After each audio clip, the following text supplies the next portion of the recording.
What's up, y'all? It's your boy James. I am live. This is episode 24 of Transcending the Culture.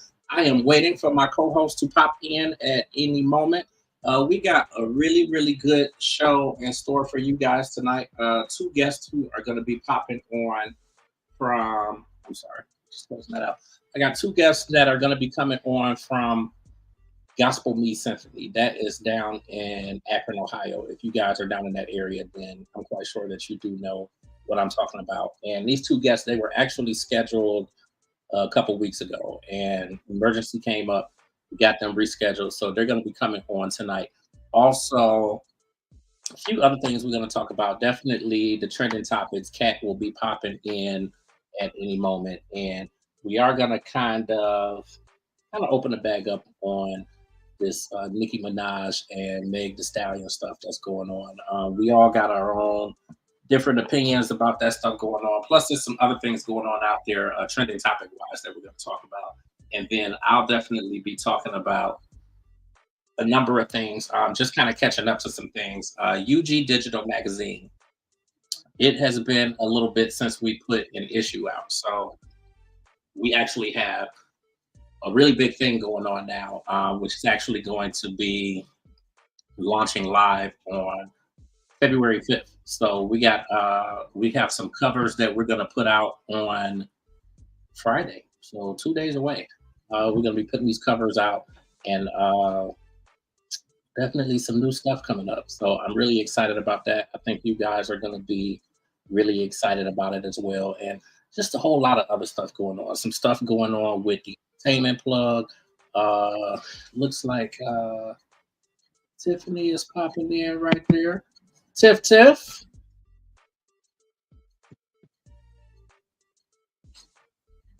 Can't hear you, Tiff. You're in the show. Everyone can see you and hear you. We got you. Hello. Okay. What's I'm good.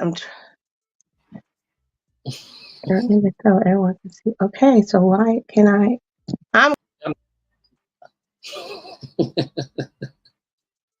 So anyway, definitely a lot of stuff going on.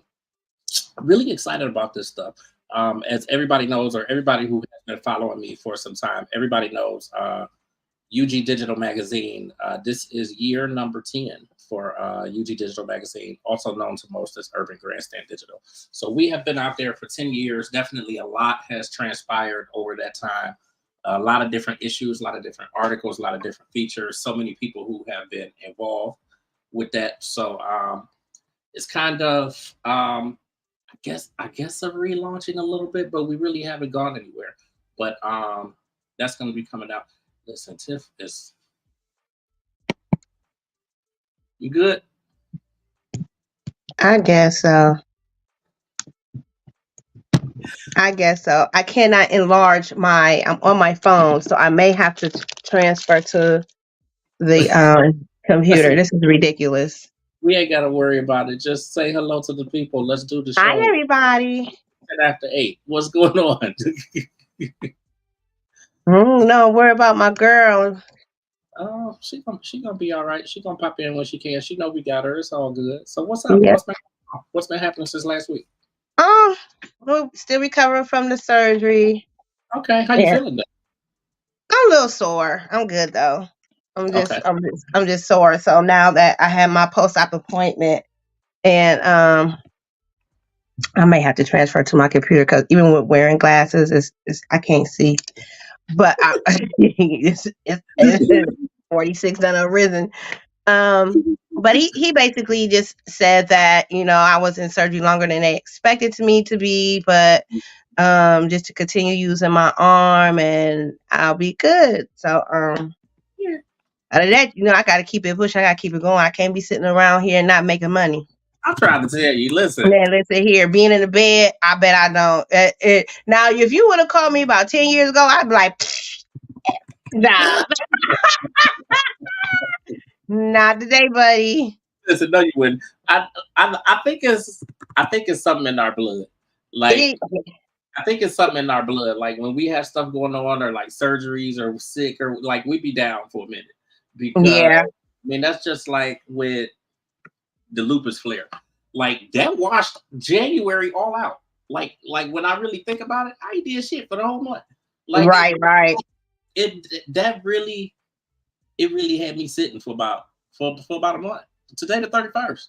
I mean, that was all the way at the beginning of the month. Right. So I think it's just us. Mhm. I think it's just us. We kind of some babies too, and we want to be pampered and taken care of, and we don't feel like getting Hey, up. listen, it ain't nothing wrong Hey, with a man wanting to be sick. Let me tell you what, because it's nothing. when I tell you, it took me probably until this past week to really get out there like full days. Like I'll come home and don't let me lay down because if I lay down, it's a wrap. Like, and I'll be laying there for 2-3 hours talking about I'm finna get up. I'm gonna get up in 20 minutes. Right.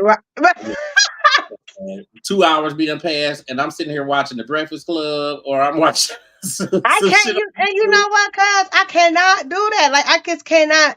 It's like my body is adjusted to getting up. Yeah, Can you I get my mean, computer, please? what's I that? think it's in the car, I in mean, the like truck. real talk, we was just on video. What, a half an hour ago?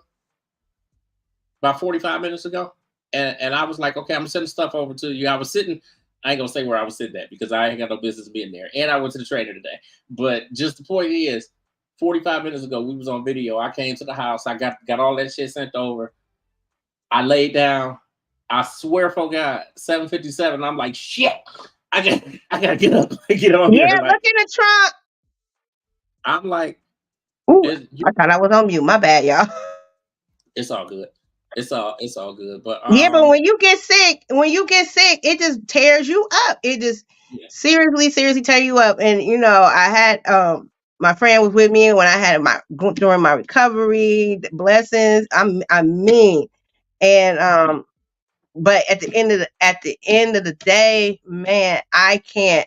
My alarm clock goes off every morning at 7 a.m. and I sit in the bed for like 5-10 minutes, and then I get up, be struggling to get out the door with the sun and everything.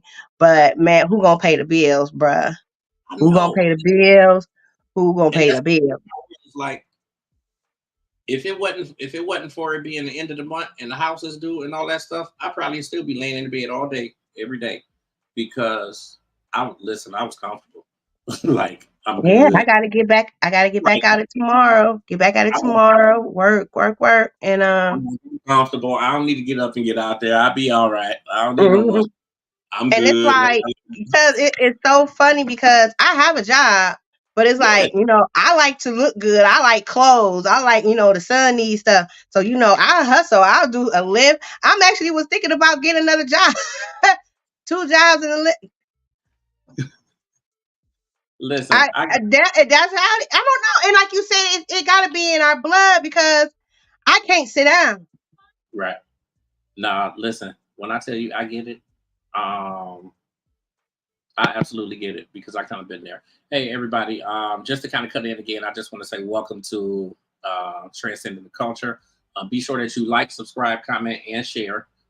Follow us on all social media platforms at Transcending TC. That is TRANSCENDING TC. On Twitter, we are Transcending _ TC.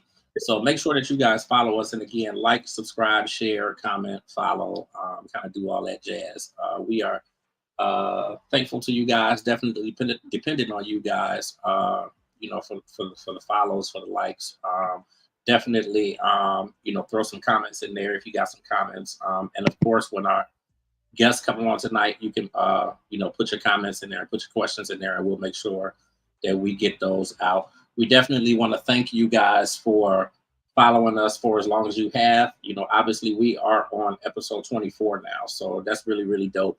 Definitely enjoying the podcast, enjoying being here with Tiff, and Kat. Again, Kat should be popping in any moment. Definitely some family stuff going on, but she should be popping in pretty soon. And I kind of just want to go back a little bit and just kind of reiterate. Make sure that you guys are tuned in and checking me out on Instagram on Friday. My IG is Authentically James. It actually is up under my name title and everything on here too, so you guys can see it. But definitely make sure you guys are following me and following at UG Digital Mag. Cat is popping in right now. We got some new issues coming out. I will let the cat out of the bag. Cat, Tiff, and myself are on one of the covers. So that's going to be really, really dope. That is going to be dropping on February 5th. So that is actually next Monday. So definitely going to be a really quick turnaround. Again, we got some new issues coming out. And just to kind of let the cat out of the bag, because I'm not going to drop the covers until Friday, but just to let the cat out, Cat, Tiff, and myself, we all on the cover of one of those issues. So definitely be checking that out. And that are popping as well. I think everybody is really gonna love them, and definitely love what is featured in these current issues that are going to be dropping. And then it's going to be a much quicker turnaround. We are bringing on new writers and kind of all of that jazz. So if anybody has any kind of interest, if you feel like you want to write, if you feel like you kind of want to get into this media thing a little bit, definitely reach out to us. Look at the scroller down on the bottom, because the Transcending the Culture email is down in there. So you can definitely send an email to Transcending the Culture, and then I can get back to you guys. Or you guys can actually hit me, James Grant Johnson Jr. at gmail.com. So, yeah, what's up? Oh, let's see. Everybody's struggling with their internet here. Oh my goodness. Okay, let's do that again. Yeah, what's up? Hey y'all. What's good? What's good, pretty girl? Girl, whoa, wait, I man, listen, I am struggling mentally. Yeah. So yeah, y'all pray for y'all good cousin Cat, cause listen, life is life, and listen, I know. Tiffany's struggling something crazy over here with her internet. I don't know what she's going on. Listen, she done popped out of here about 4 or 5 times. I don't know what's going on, man. But I am at a different location today, so my internet might be a little. Yeah. But we gonna roll with it. But other than that, I'm happy to be on here with y'all. Happy to be with y'all today. You sound pretty good. I mean, everything sounds good so far. So I think we should be pretty good. Of course, we got the Gospel Me Symphony crew coming in at about 8:30, which I think is really going to be dope. I'm going to let Tiffany take the lead on that one, since she is the Gospel Me Symphony person. I already got my ticket. Leave Tiffany alone. I was going to mess with Tiffany because Tiffany... Don't mess with her. Look at her face. Don't mess with her today. I ain't even going to do it. Don't be messing with my cousin. I ain't even gonna do it.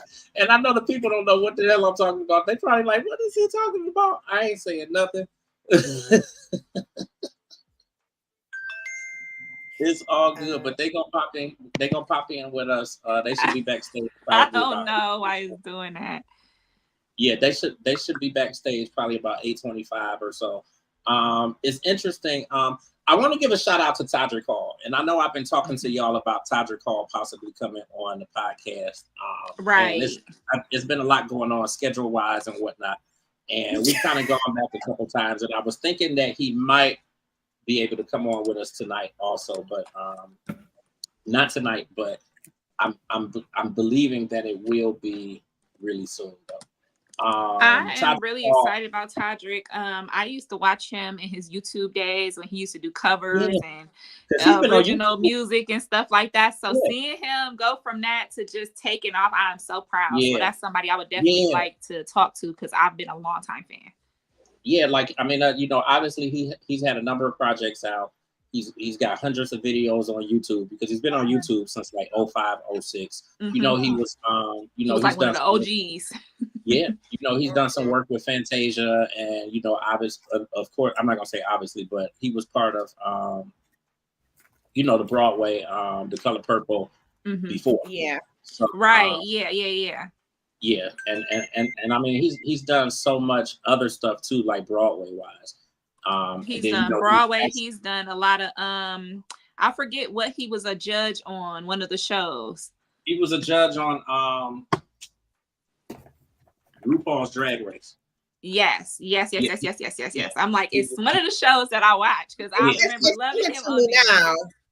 Yeah, he was a judge on there, and then he did American Idol too, like 08, 09, somewhere around in there. Right. So I'm gonna keep going back and forth with him, and I know that at some point we'll get him on the show. Everybody, please excuse us. We kind of, I was gonna say we kind of all are having some internet issues, but I'm actually doing pretty good over here, so I'm not gonna really, I ain't gonna really say too much, but. The ladies, they getting it together though. Listen, the internet is internet and life is life. I see, I'm just glad you both. Tiffany must got a little delay because I don't know. She in her own world today. You sound like you got a delay or something. Yeah, she do. Can you hear me? Can you hear me? We can hear you. We can hear you, but you're living in the past a little bit. Okay. It's all good. So I just got off my phone. My phone, so I don't know. Maybe for Christmas I need another computer or something. Hint to the parental. See, she done disappeared. It's really going on. This is ridiculous. I kid you not. We gonna get it together, y'all. Listen, we're gonna get it together. Listen, it's gonna come together. So you was in the middle of telling us what's been going on since last week. Oh yeah, this with the surgery and everything. I'm good. But it's I'm back working out because I went to the gym. I went today. Did you? I couldn't go today. I had to go to the doctor.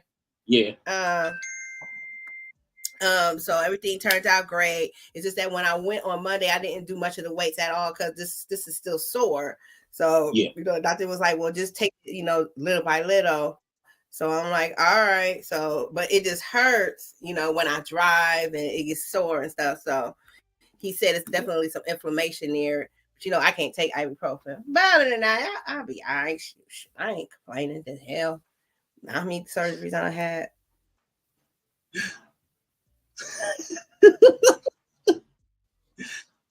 Let me see. Okay, I think we got cut. Pretty girl. Oh Lord. Nah, she got phones ringing like she in the office.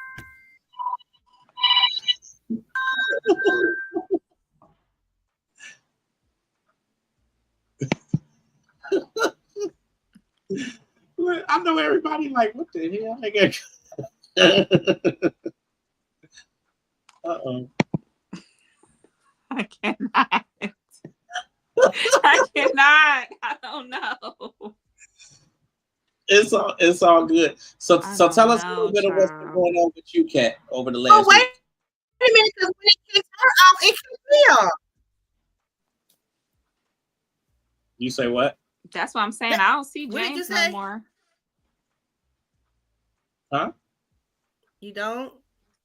I don't know what's going on. Oh Lord. We need somebody to give us some prayer. If anybody, I'm looking right at him. Look, mine is just circling. That is so crazy. Yeah, I don't know. I have my mom's house, so maybe I'm looking right at you. It's probably the internet. Can you at least hear me? Hers is delayed. Kat, can you hear me? What's going on? I'm gonna go on YouTube. When you're on a laptop, sometimes it delays, but yeah, that's when I'm on my laptop. I'm on my laptop. I'm gonna go on YouTube and see what's really going on. Yeah. Cause see, now I'm wondering. Let me see. Let me get off of my internet. I know these people on here is like, y'all need to get y'all situation again. So it's don't y'all judge us. So look, while we waiting on Kat to come back in, you can hear me, right? Yeah, I can hear you. I'm looking right at you. Okay. So while we waiting on Kat to come back in, what you think about all this Meg Thee Stallion and Nicki Minaj stuff? Well, I'm not even gonna lie. I have really not been following it. So what I've been doing is going on Instagram and actually like scrolling through, and then I look in the comments and all that. But I did see where I guess somebody was trying to dig up Megan's mom's tomb, and I'm like, so now that the because somebody leaked out where she was buried at. And so they, ended up calling all cars over there, and hey, stop for 1 second. They got the just 1 second. Can security guards and stuff. I can. Okay, just making sure because I know you couldn't before, so I'm just making sure. Before I couldn't, but I turned my laptop off, so I might be fine for now, but I won't be able to do the comments. So James, the comments, y'all gonna have to do them today for me. I just wanted to make sure because I'm actually looking at the comments. We actually got a couple people in here. Lois Griffin, I think she's one of your friends, Tiff.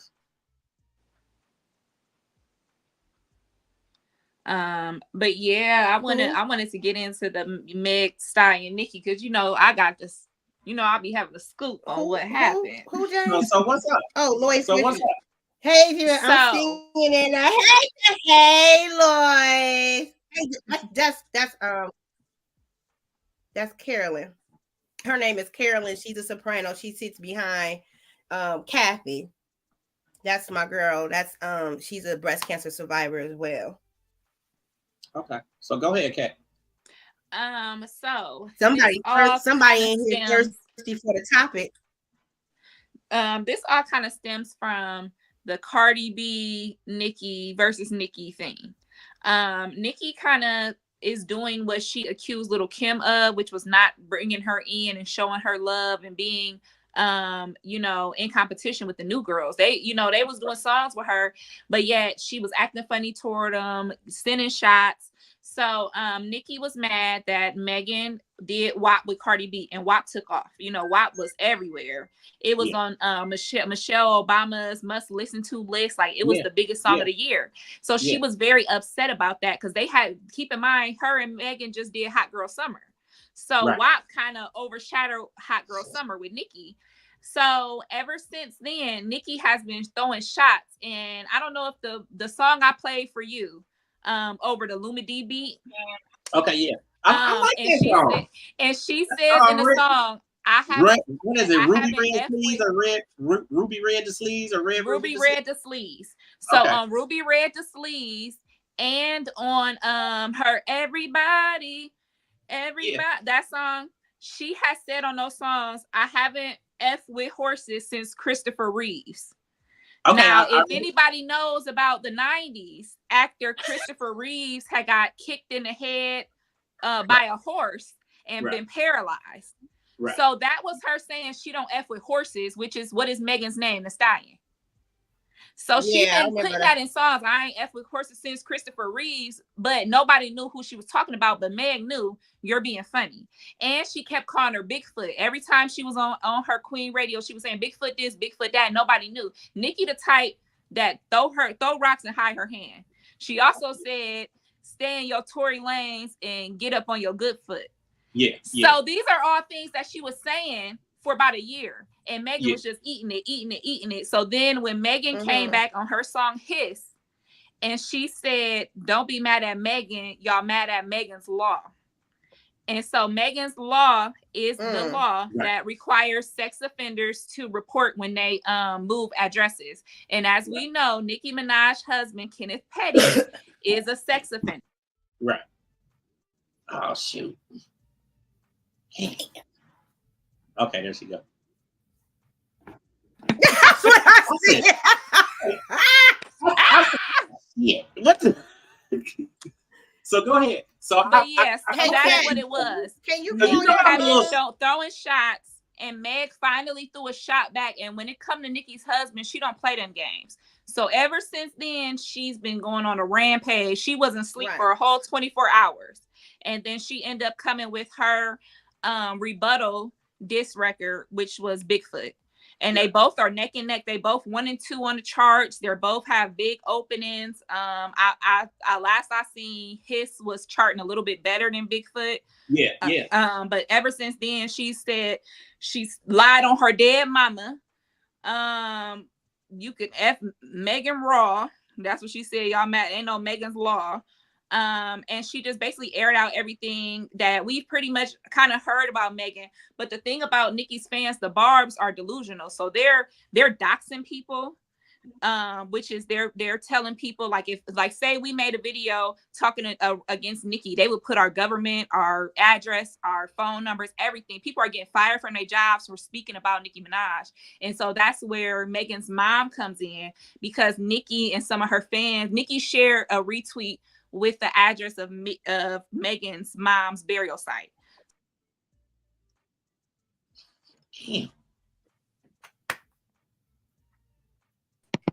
She needs to get on her phone, and I was actually thinking the same thing. I think I was going to get on my phone, but I'm at my mom's house, and I think her internet her bad. Yeah, she's on her phone. She's at her mom's house, though. Well, we may have to go and we may have to go and have to upgrade her internet. I know, man. I don't know, but when I did it on, what the hell is really going on? So listen, guys. She should have just went over my mom's house. So we're gonna come back to this, guys, because actually one of our guests has actually popped into the green room now. So, Tiffany, go ahead and kind of introduce Jonathan's in there. So we're gonna bring him in, but I want you to introduce him though. Okay, so everybody, this is like one of my little big brother, because everybody's taller than me, so everybody's a little big. But anyway, he is a pastor of Israelite Baptist Church in Akron, Ohio, off of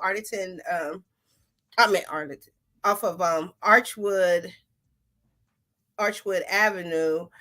He's also our director of Gospel Me Symphony Orchestra, choir and orchestra, and he's also a director at one of the colleges in Cleveland. I will let him explain the rest. I'm sorry, I have a head cold, but I will let him explain the rest. And I am just really, really excited and happy to have him, because I really thought I said this is his time to shine, and I really thought this would benefit the community, because I always have admired Jonathan. Jonathan has been there. I was one of the guest speakers for his church for breast cancer awareness, and I was appreciative that he even cared to have me on there. So I wanted to give back, and I said by right I would be remiss not to have him on my family podcast. So with that being said, I want to introduce you guys to Jonathan Turner. We got Brenda here too. Oh, okay. Too fun. And we have Brenda Justice. She is over the GMS family, and she also has her own podcast as well. I will let her explain that to you guys. And also, she's in a community group for excuse me, you guys. I'm involved for abuse, and I will let her go further into that as well. So we want to introduce you to Brenda Justice. Hey. Hello, how are you? Hey, I want to welcome both of you to the podcast. Hi. Really, so what we got going on is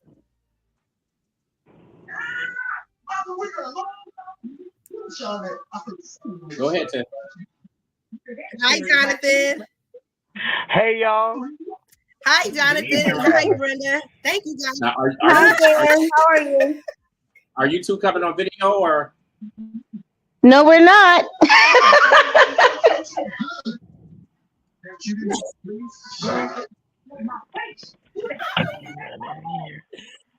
Well, but Brenda had already told me she wasn't coming. Jonathan, why aren't you on here?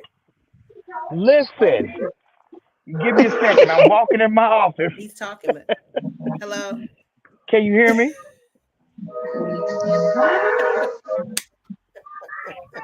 Yeah, we can hear you. Okay, cool, cool, cool. I'm walking in my office now. I was ill prepared because we talked about this last time, and I completely forgot. But I am so honored to be on the show.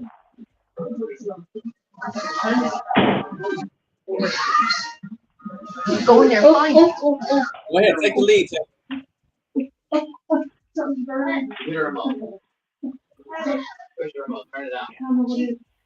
Okay, so we're gonna let you get all settled up. Brenda, do you want to go first? I'm sorry, I didn't hear you, Tiffany. Brenda, Yes, did you want to go first? I said, did sure, you want to sure. go first and introduce yourself and tell us all about your individual, your endeavors? And Well, okay. My name is Brenda Justice, and I'm an Akronite all my life. For many years, take a wild guess. Um, I'm from the music world, and I'm actually what I do. I'm a singer, so that's what I really do. But I was also been with the Akron Symphony for 25 years as the coordinator of choral activities, which also includes both choruses, Akron Symphony Chorus, Gospel Me Symphony. In addition to all those things, I also have a ministry called Power Dream Sister Helping Sisters Ministries for the last 15 years.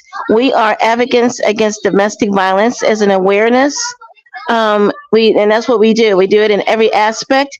We could do it spiritually, mentally, physically, and emotionally, and many other things. We deal with the courts. We deal with spiritual healing. We deal with self-esteem. We also have a male group. We have a group called Cherish. First of all, cherish the woman that God has made you, and that will meet monthly. And we do different things, have different guests, different ways to just to improve self, especially if you're in the middle of a domestic violence situation or you already got out of it. We all need to find ourselves. And then we do have a women's forum that we have 3 times a year. And we also have a men's group called the Everyday Brother.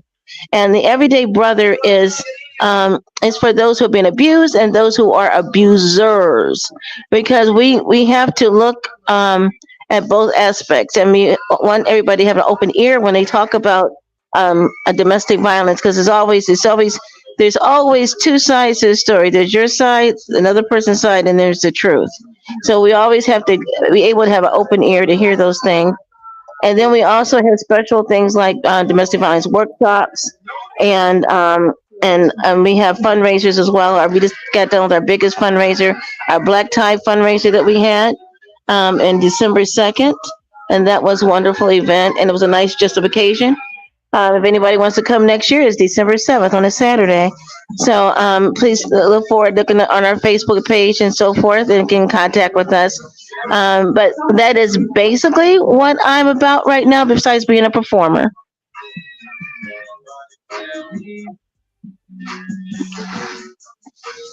You guys there? Hey, Tiffany. okay, so I had a question.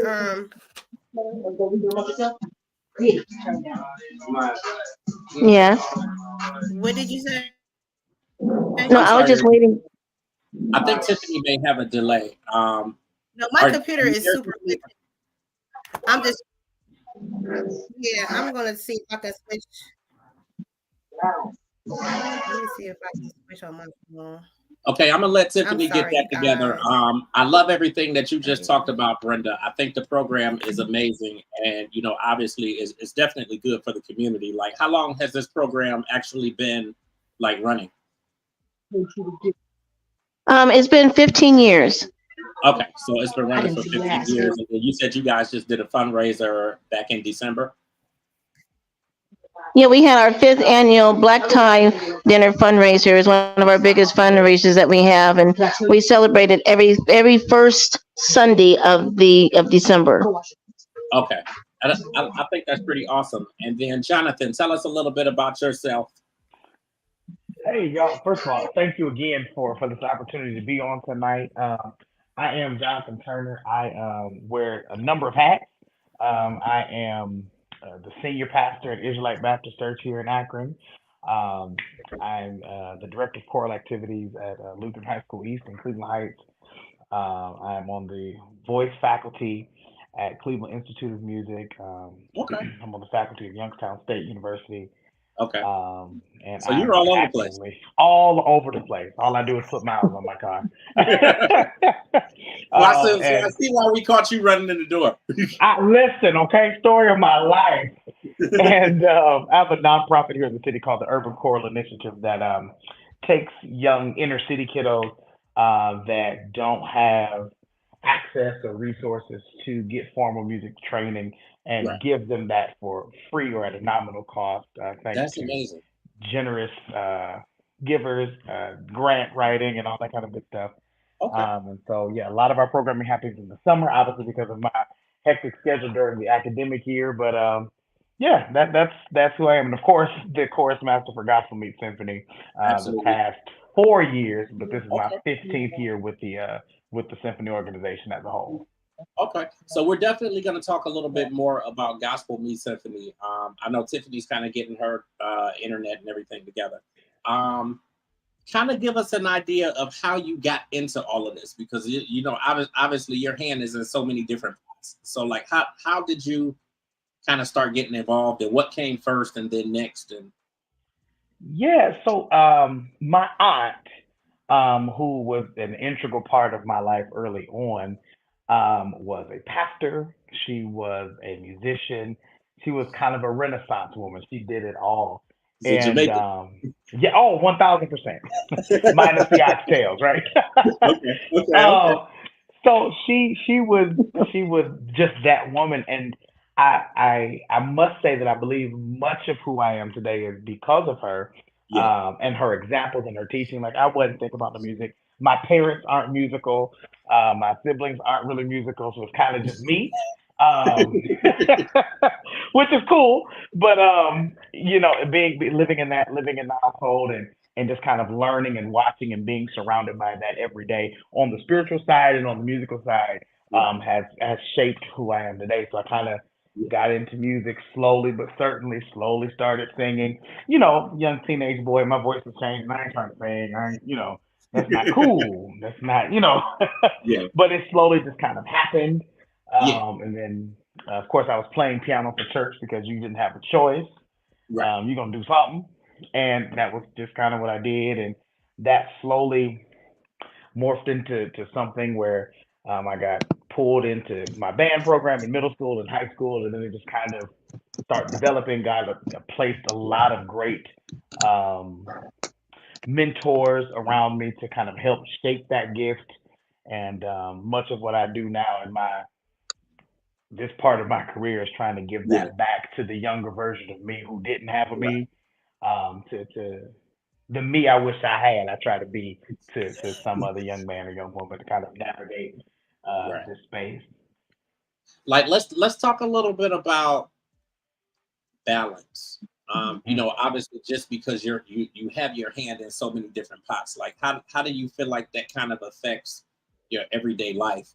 You know, just in terms of, you know, remaining productive and you know, being able to get you know, an appropriate amount done, or you know, for you to be able to accomplish all the things that you want to accomplish. Let's talk a little bit about kind of how you balance it all. And Yeah, so balance is hard for me. It is not necessarily something that happens innately or naturally. I am very creative minded. I am not necessarily a logistic person. And so balancing all of that to sit down and color code a calendar and all that, not me at all. So before recently, I was just kind of flying by the seat of my pants, like, hey, I got this. I would just kind of be here, there, and everywhere, which was cool, but it created some issues because I would forget about things, or I would not show up because I completely forgot that was happening on this day. And my superintendent, don't start, Tiffany, you ain't got to chime in and say, man. I ain't saying nothing. My superintendent told me a couple years ago, he's like, man, listen, you're good at what you're good at, and you're not at what you're not. The areas that you're good in, hone in on those, keep making those better. And the areas that you aren't, partner with or hire people that are, and build your team with those people who have different strengths than you. And so very recently, actually, that's been something I've been intentionally doing, is building a community of people that can aid in working in the areas that I don't do well in. You put me in front of the people, give me the baton, give me the music, I got you. Give me the people, then I can make that happen. But the back end planning part of them. So learning to balance differently in a more healthy way, in a way that I kind of get to prep mentally and emotionally for what's coming, and I get to give everybody that has called on me proper consideration and my full vested time while present, to ensure that I'm doing the best that I can when called on. Like with everything that you have your hands in, how did that connect or correlate to you being a part of Gospel Me Symphony? So, Gospel Me Symphony, I won't say it happened by accident, but it seemed like it. When I was young, probably 15 or 16, my friend and I, who is also now the drummer for Gospel Me Symphony, we heard about it. We had never seen it live, never seen it staged, but we had heard about it, so we got a ride over to the church. They were practicing over on the west side. We got a ride to the church, and we sat in the back and we watched Dr. Raymond Wise, who was the conductor at the time, teach this rehearsal, and we were just amazed. We got this packet of music. We got a part CD. I had like a soprano part CD. I can't sing soprano, but I'm like, cool. Like I held on to that for years. And like when I was still a young conductor, I was still early with like my sight reading. So I'm plinking out these parts and I'm teaching them to my little choirs. Like I'm like, this dude is amazing. This organization is amazing. But I never went to the concert. I never performed with them. Nothing. 2009, I graduated high school, and somehow or another, and Miss Brenda could probably share a different perspective of this narrative. I get a phone call from Miss Brenda like, hey, we need somebody to play organ. Would you be interested? And I'm like, hey, sure, I'd be interested. I'm, 18 years old, fresh out of high school, and I get to play for Akron Gospel Me Symphony. Sign me up. And it just kind of progressed. And then when the previous choir master stepped down and I was elevated to that position, prior to that, I was able to bring on my friend that sat in the back with me back, when we were 16 and 15, and kind of a full circle moment. So it felt like it was accidental to me, but certainly God had some things planned and life kind of prepared to get to those moments, which have led us to these moments and moments to come. Mm-hmm. Okay. I know. Oh. No, I was just saying, you want to jump in there and. Yeah, I know. How I first met Jonathan. I knew Jonathan before Jonathan knew me, and I don't know how Jonathan is, but he graduated 2009, so I'm way above adult stage. So, I saw Jonathan at Phillips Chapel Baptist Church, which is our sister church, and they had a concert one day. And me and my mom and a couple of our members from St. John CME Church had went, and I'm sitting here. They had two directors. Now, mind you, Phillips Chapel was a smaller church and with a smaller choir. But for the life of me, I'm sitting there. You know how my mind get to wander. I'm like, why in the God's name they got two directors? Like, what is really going on right here? So, but my focus was on Jonathan, this little dude. Like, I'm like, who is this dude? Because he really doing his thing. I mean, he's doing it. And so, ever since then, like I have been following you, and I think it was like one particular time you guys had came to my church as well, and then like all of a sudden, we had went to one of our. I think it was the district conference. You and Denario was there. And that's when I really took a liking to you, because I'm like, this dude could really play the drums. This dude on this organ. And I think we had a choir then too. I don't think I was in the choir, but I think you had created a choir. And so then next thing you know, me and you had like in passing, hey, how you doing, whatever. But I had took a real liking to you. And so then all of a sudden, you playing for Gospel Me Symphony, you got Cameron in there, and it's you just been family ever since. So then I come to your church, you a whole pastor. Oh,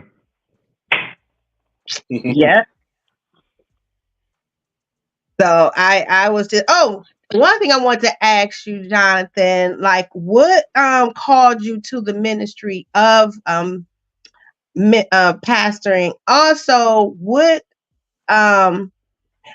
led you to start directing, get into the music aspect of it all, the whole shebang, coming from the music, going to call to be, to preach. Because I mean, you can preach. thank you. I listen, to God be the glory. I was cool with the music part because that music and preaching was in the house growing up all the time. We were, I know I met you at the Methodist church, but we were Pentecostal through and through. So when Mm-hmm. I came over to CMEville, I was struggling because y'all wasn't loud and rambunctious. I I said, ain't gonna laugh that's like all that. the I'm noise y'all sorry. gonna make it in? Ain't Listen, nobody got them start running yet? What kind of church is that? I go to a Baptist church right now, but I love a good Pentecostal church. So Ooh. I'm used to a good old sanctified 4.5 hour service. This 90-minute litany reading. I said, this ain't God. What is I know this? you was like from blessings flow. What? Wait, what's going? What is doxology? I said, hey, this ain't it. Doxology. But and I did not appreciate it at that time. It wasn't until I got older that I really Right. appreciated the liturgy and the hymns and the great respect for the church and the operation of the church that I did not learn over in holiness. I learned it while as a student of the Christian Methodist Episcopal Church, and so I am grateful for that as well. I I was okay with music. I started it in the home and doing stuff at school and at church and under Kenny. Kenny was the Oh, musician at okay. Shiloh, so I would go play there, and he was extremely present in my formative years and played a great role in that. Um, and when I was 12, I preached my trial sermon, and I'm like, okay, this is cool. This is cool. I felt the call, but I also, wanted to be a kid. I'm 12. I got a whole lot of years to be a kid. So I preached for a while, then I would just not. I would just kind of gear toward the music scene. And that's where, Oh, honestly, that's where a lot of people preferred me. okay. I would preach and then it would be cool. It'd be an experience. And then pastor would be like, okay, that's enough. Put him back on the organ. And that's where I would just be. And I was cool with that. Right, That's right. fine. And then that just kind of became increasingly not as cool. Like I had this pull, this tug, this urge to share God's word in a different way. And I'm like, I'm not about to force my way. You get proper protocol. You don't ask nobody to preach. So I would just wait until the moment came, but they just start coming and start coming and start coming. And so I'm like, okay, cool. So maybe I'm gonna start preaching more, but I definitely am not about to start pastoring. Like that's not even on the Okay. cards. I've zero desire, too much responsibility. I don't want it. Um, and here we are, 6 years in almost. June will be 6 years that we've been serving in this capacity, and there have been some hills and valleys, but it's been overall been a wonderful experience. But it's not anything that I necessarily asked for, and I definitely tried to avoid this particular church. Even when I was coming, just kind of preaching for them, Right. people were just, "Hey, Jonathan, somebody needs somebody to cover for him Sunday. Can you preach?" I'm like, "Yeah, sure." What church is it? The Israelite? I was just there last week. What you mean? And so I said, "All right, God, I hear you." So I went ahead and applied, and I'm like, "They ain't finna pick me, so cool, whatever." And months went by, months. I ain't hear nothing from 'em. I'm like, "Sweet, dodged that bullet." I went and got me a job at another little Methodist church, making my nice little money. Israelite called, "Hey, you in the Right. final three? Can you come do them?" Like, The seriously? final three. Final three. That was in February. I preached all February.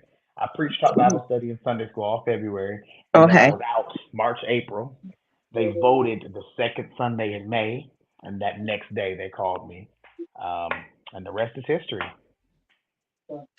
Yeah, I think with because I've heard of Israelite Baptist Church, and I think they really saw something in you that you didn't see in yourself. And they was giving you a chance because I mean you are young, and you know a lot of things goes on in the church. A lot of things goes on in the church that shouldn't be, you know. Mm-hmm. And we as a congregation has to trust our pastor with the word when it comes from the word, when it comes from you and your support with your, you know, your congregation, when it comes for the money aspect, all of it. And Mm-hmm. you know, when I found out you had your own church, I was just so proud of you, you know, because you really needed that. I remember you was in the transition from moving from Akron to Cleveland and everything. So I know you was just Mm-hmm. tired going back and forth. Um, we got a couple of comments. We have one, our lovely Miss Carolyn Griffin. She's, you know, in the soprano section. Yes, yes. She said, "I love you, Brenda and Jonathan. Can't wait till the 10th." Then Great. we have Kathy Hodges that sits behind me in GMS.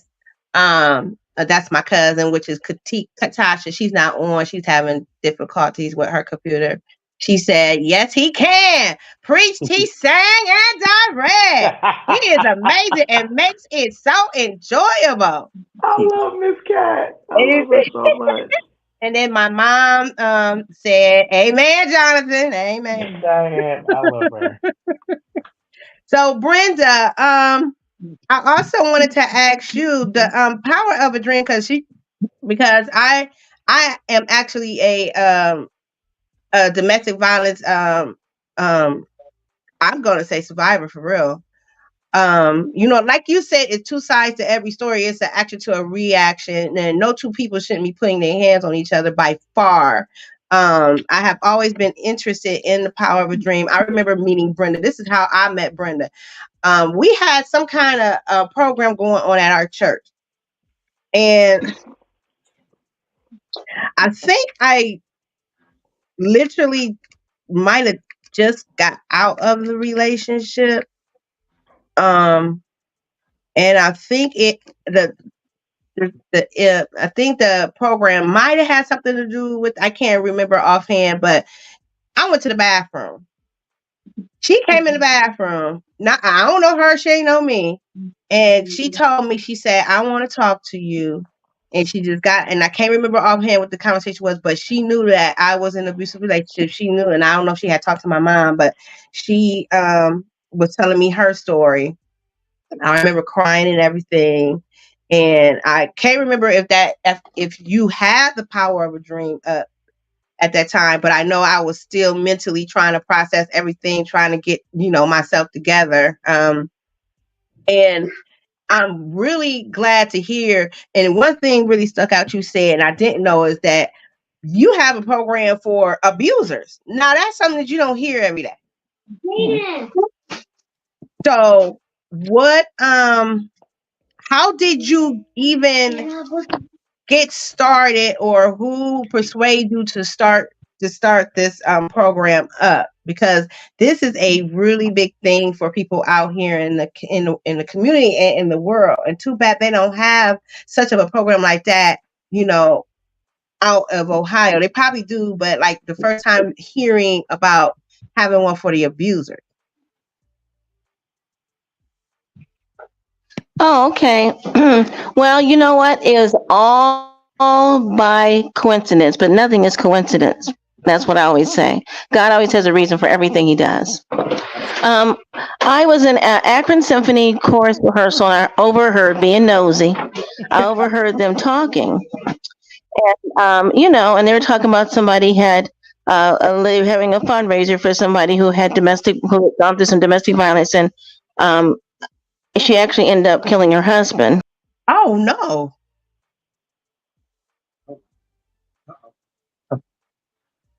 Now she comes. Now she popped out. Oh, she popped out. Okay. Yeah. Oh, here comes Hey, I was just about to text you and make sure you was all right over there. Yeah, I had to take a little breather for a second. Okay, because I was about to get in my car. I was like, well, wait a minute, I'll take the phone and everything.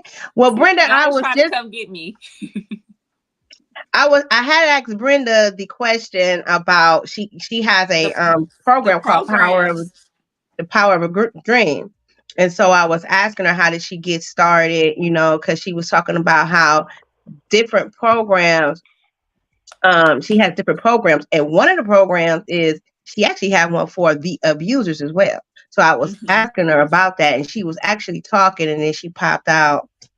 So that's so cool. Like, I never have heard that. I was listening to what she was saying and stuff. So I'm definitely interested in the program. I've been told her I was interested. Yeah, if she has some different, some luncheons or some events or something like that, maybe we can attend and support for sure. Yeah, because it's not all about, and you know what, you have men out there. Let me tell you what.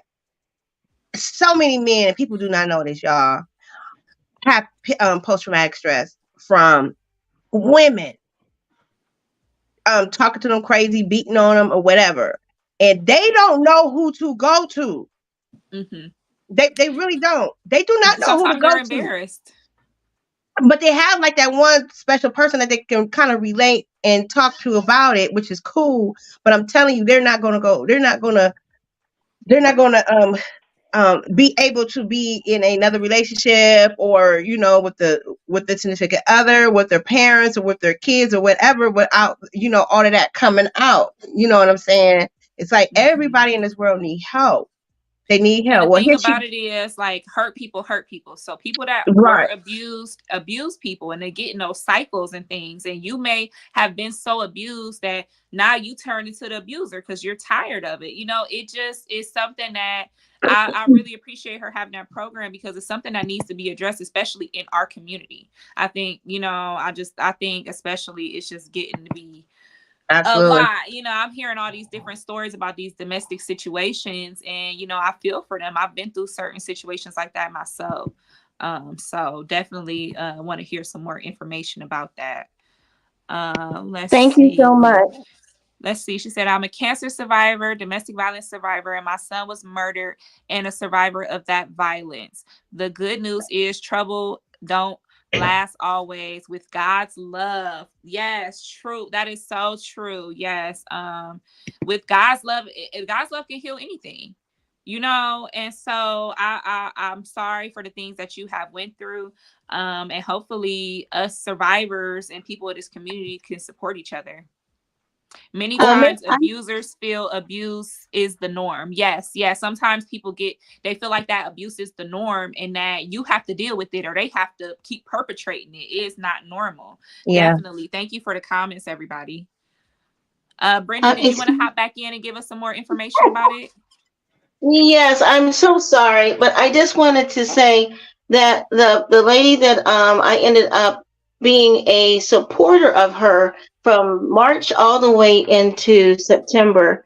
And I did not know a lot about domestic violence, because I thought it was just a physical, but it can be emotional, it could be spiritual, it can be many things.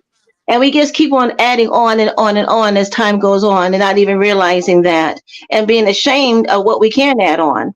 But this young lady ended up doing 5 years in prison for aggravated murder. She took a lesser charge. But she ended up having to leave a 3-month-old, a 5-year-old, and a 10-year-old. And there's took a lesser charge. Yeah, it's so many other people behind it. Oh yes, and it's so much that you go through, and I didn't realize what it was all about until I saw the things that she went through. But what if she did know about the things that offer in our community, and the places that you can go for help, and the people that you can seek out to help you? What if you knew who you really were, and that you didn't deserve to be treated a certain way? But she had to leave her children. And that's something that she didn't even want to do. But after going through all of this, and we supported through this whole entire situation, because you need support. You need support all the way through. And after going through that, today she's out of prison. She is now, she's taking her daughter. She's a grandmother now, and her children, are five. I think five. Oh, yeah, 10 and 15 and so forth. But her daughter's grown, so forth. But just think of all those things, and I started meeting more and more people, and I found out that a lot of the things that people go through with domestic violence is usually a trickling effect, and many times it happens in our family through generation to generation, and that's the way things are sometimes. Sometimes you don't even realize it. And sometimes the people are so ashamed they don't even want to know what's really going on with their lives. So, and with Everyday Brothers, it's so nice to see that brothers are actually coming to the forefront to say, this is what happened in my life, or this is how I could have changed this, and not sometimes we think of the man as the victim always, but it can go both ways. And it's just good to have an open mind and just be aware of what to look out for, and talk to your family, talk to your friends, talk to your babies, your children as they're growing up, and let them learn to love themselves. Yes. Oh my God, definitely. We have a comment, Polka Pot generational spirals. And they also said mental, emotional, verbal abuse is often dismissed because there are no physical signs. I definitely agree with that. There's this show on Netflix called The Maid. And it's about a young woman escaping domestic violence, but she was not being hit. She was with a man that would punch the wall next to her. He would financially abuse her. He would control her and use manipulative tactics. And she felt that she couldn't seek out help with domestic violence shelters and resources because she said, well, I'm leaving for someone that's really being abused. And it took for someone, a counselor, to tell her, you are being abused. You are, so people don't think, for all our viewers that are in relationships, or you can be abused in a friendship with family members, anybody, if you're being mistreated, if you're being mentally abused, sexually abused, financially, if you're with someone and they control your actions due to money, that is domestic violence. Even So definitely. I was trying to see if Tiff will come back. Let's see what we have a comment. Yes, ma'am. I identify with her character so much. So someone that watched that show. So I would tell people that are dealing with domestic violence that may not be physical violence. That's a show that I identify with. Because I was in situations where it wasn't exactly super physical and things, but there were mental aspects at it. So I definitely identify with that character as well. Let's see. It says, Brenda, you are so needed to increase the awareness. Yes. Thank you, Brenda, for increasing the awareness. So how can the average person support this program? Okay. We are starting back up in February, and because of my crazy life, as soon as Gospel Me Symphony over, I start right into Harbor Dream. We have our monthly meetings. You can go on our Facebook page, and I'm keeping things up to date on that and updating our website. But our monthly meetings for Cherish is every fourth Saturday. It's at one of the libraries, but it's every fourth Saturdays from 2 to 4. And I'll have things posted on our website. Also, the Everyday Brothers will begin in June. Always begins on Father's Week, Father's Month. And so we do that on June, August, and November. And then we have our domestic violence workshops. We also have self-defense techniques that we like to share this year too as well. But if they get on my Facebook page, that's the best way. Oh yes, because that's a big thing. And we have a gentleman named Brother Gregory Head that does a lot of our domestic violence workshops. Our workshops are geared to different types of domestic abuse. This year we're going to be doing about the blind. We've done about the deaf. We've done the physical. We've done the spiritual. We've done several facets of domestic violence, and we focus on each year. We focus on that. Yes. Let's see. Diana Milliron says abuse of a loved one affects the whole family, everyone. Yes, definitely. Abuse affects people. A lot of people say, I stayed in a relationship for the children and stuff, not knowing that their children are going through it as well. Yeah. Because a lot of times the kids We have know what's another going on. comment. Let's see. Emotional abuse can often be much more destructive because we are confused as to how to identify it. Yes. I definitely went through that because you always see people running, like walking around with black eyes, and that's domestic violence. And it could be an array of different things. Oh yes. I mean, everybody that you guys making out the comments and you know, I really appreciated Brenda because you know my abuse was a little different. It was like it and as I look back, because I'm getting counseling for it now, and it has been more than 12. It's probably about, let me see, it was about 14, 15 years ago. But as I look back in the start of it, you know, I really thought that was my real relationship. But then as I look back, the things that he was doing, it was kind of like he was trying to see what I would do. And the first red flag I didn't even get with my goofy self. I remember being in the car and he said, "What would you do if um what did he say? What would you do if somebody was to hit you or man something?" And I said I would put him in jail. That was the first thing that came out of my mouth. I said I would put him in jail. You know what he told me? Well, I can't be with you then. I didn't even take that in consideration. Cousin, this is my first time right here on this podcast. I literally just thought that. I literally, because my brain don't function like remembering a whole bunch. But I literally just thought that, and he did say that. I didn't take it into initiative that that's what's going to happen. So now looking back and everything that he was doing that to see what I would do. And the first time that I actually got put in the hospital, back then, you guys, they were asking the question, "Are you safe in your own home?" Yeah. Nope. Let's see. We have a comment. It says, "Sis, I remember Daddy talking about him and me coming to holla at that demon." Oh, so you got some supporters that was ready to fight for you, Tiff. And sometimes that is something we need. We need our family and friends to, Who is defend that? us and Wait a be minute. there Who for is us. that? Who is that? Somebody said, Since I remember Daddy I'm sorry, talking YouTube about name him. Coca Pack. You know what I wanted That's my to say? sister. That's my sister. Yeah, because I would call my dad. I would call my dad and tell my dad, and he couldn't. This is her big sister. Oh, hi, Kiki. That's my biological sister. James. And I think Brenda, what were you about to say, Brenda? I just wanted to say I went through the emotional abuse because I didn't realize about the physical part. There was a difference. But when I realized how much it was affecting my sons, and because Yeah. I was standing up to the plate, and I had to turn it all over to God and say, whatever happens, happens, but I have to stand up for my children. And then also we had an incident where, your family loves you and they don't want you to be hurt. And I felt if I didn't stand up, then anything could happen. There was a confrontation between my son and and his father. The house was destroyed. No one talked for 3 days. I never knew what happened. But what if I didn't stand up for myself?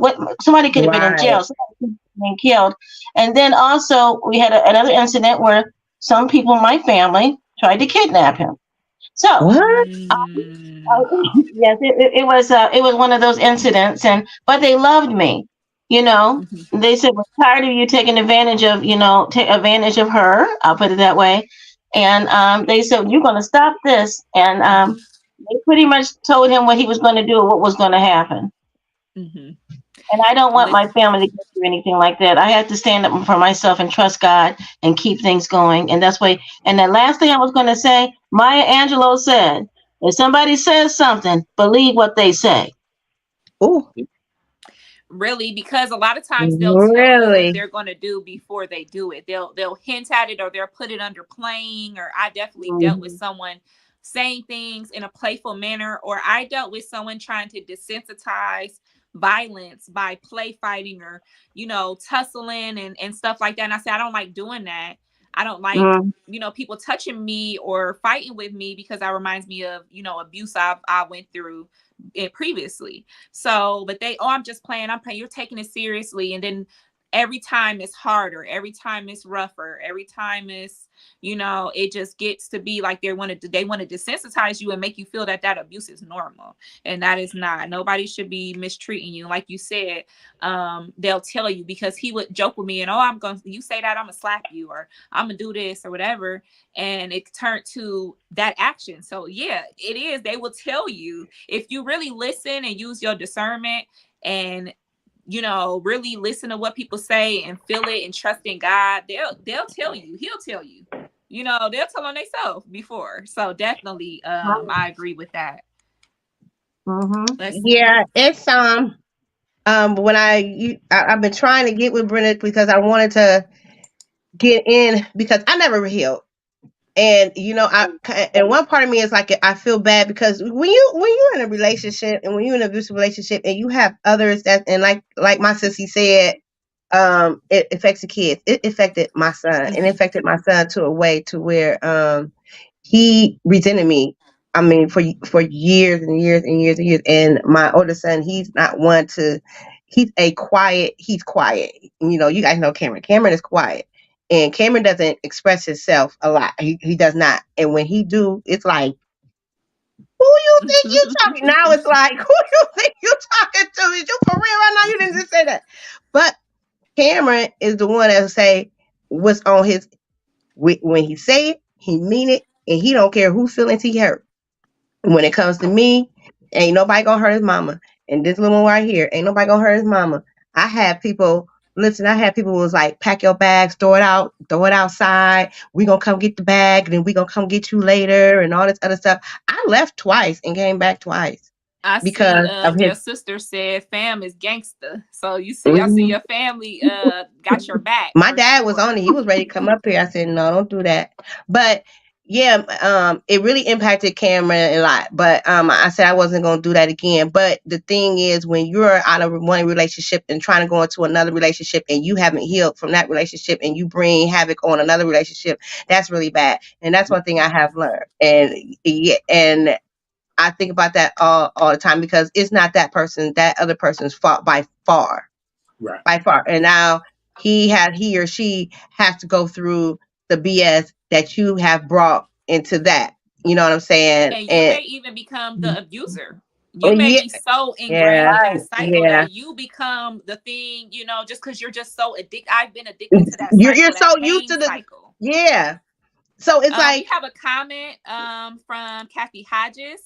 At the beginning of abuse, there's often a time of desensitization or grooming, not just suddenly getting violent. Definitely. And I wasn't able to talk to you guys before, but Kathy Hodges is my mother, and she is in Gospel Me Symphony.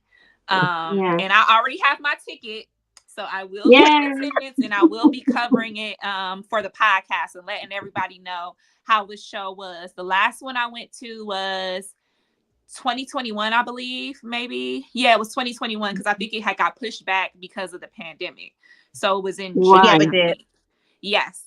It was so amazing. I was over there. I was tearing up, crying. It was so beautiful. It's something about all the voices and then all the instruments and stuff. And I went to a performing arts school, so I love just the violin and just like, oh my God, it just gave me goosebumps. And my little cousin Cameron, the drums, and everybody singing, and it's a whole experience. And I tell everybody, please, if you've never been to Gospel Me Symphony, please get your tickets and attend. This is something that it reminds me of, like, I've been to the opera before.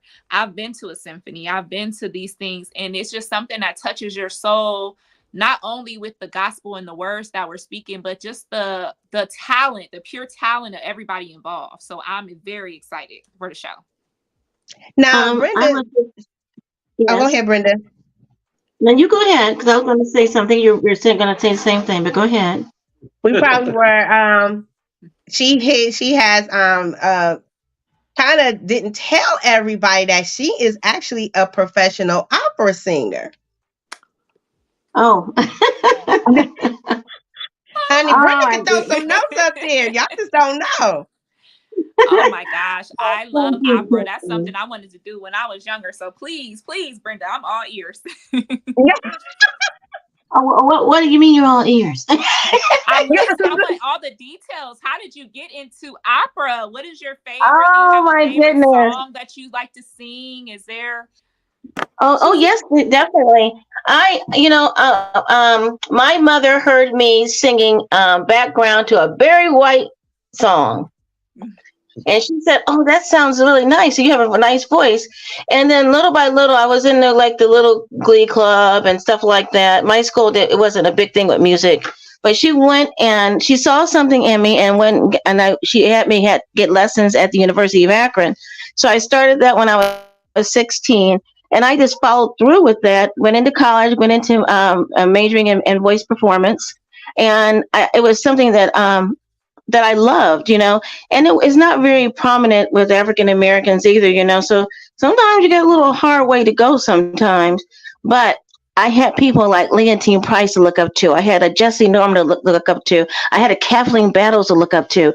These wonderful African American women that went through the obstacles to make it to where they're at because they love the music of the classical world. And so although I didn't go where I was thinking I was going to go, but God had me to go somewhere else.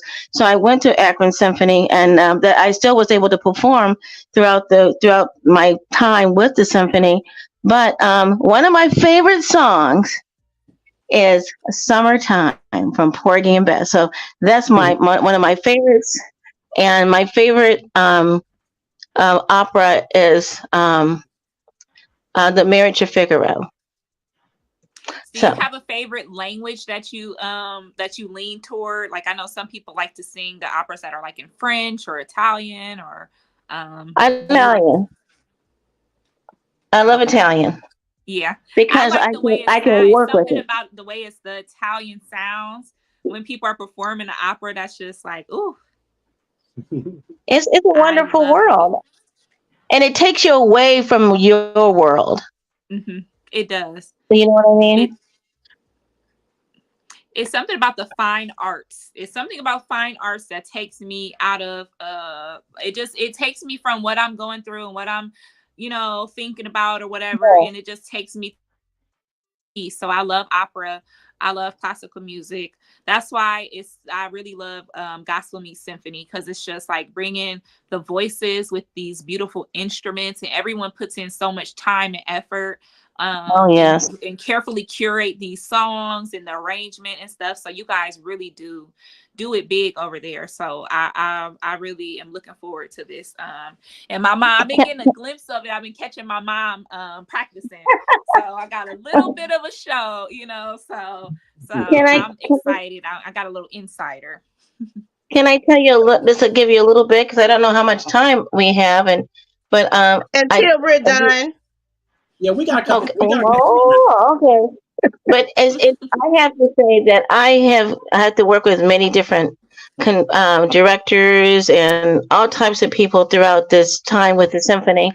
But I have to say, I never thought I'd have to work with Jonathan. I met him when he was 14, but God knows I did not even know that one day we would be side by side. That little boy with the bow tie. So, but I have to say that Jonathan is a very creative, a wonderful musician, a wonderful speaker, by the way, and a wonderful pastor and so forth. And so I'm very honored to be working to bounce my own creativity off of his. And, normally we are on the same wavelength, but I do want to let people know also that Jonathan's going to be speaking on February 8th for the speaker series for the Akron Symphony. And we have one more day before we have to close that out tomorrow. Tickets are $20 at Guy's Party Center, and they can call the Akron Symphony at 330-535-8131. And then also, we have some wonderful things going on. And this year we have some wonderful guests with our concert. It is our 30th anniversary on February 10th at 7:30 at E.J. Thomas Hall. We have one of the ladies. I hope you remember the one lady that had three standing ovations. Shirley Daly, that sings with Anthony Brown, is coming back again. Okay. And then we also have our soloist is Jessie Note. She's their second year. I'll be singing. Let me see. From the comments I have been told Brenda is great, and Brenda has a beautiful voice. Well, that thank you, Diane. Thank you, Diane. And then we also have we have Jennifer McKell Jones returning back. She had been with us for 10 years, and she's coming back as our special guest. And then we have a little treat for you that I can't say what it is. And and then we have Lily Annie Williams. She'll be singing also, and we also have Luanita Humphrey. So those are some of the things that we have going. But it's a nice program, and we worked really hard to get things together. And I am so happy to deal with the GMS artistic wonderful gentlemen. I have Kenny McCorvey, and I have Russell Davis and Kenny McCorvey, Russell Davis, and Tony Verdon to work with, and of course my one-on-one here, Jonathan Turner. So that I hope everybody comes out and see how hard we're working. It is a wonderful melting pot of wonderful people that get together to share the good news. So thank you so much, everyone, for having me. I appreciate you.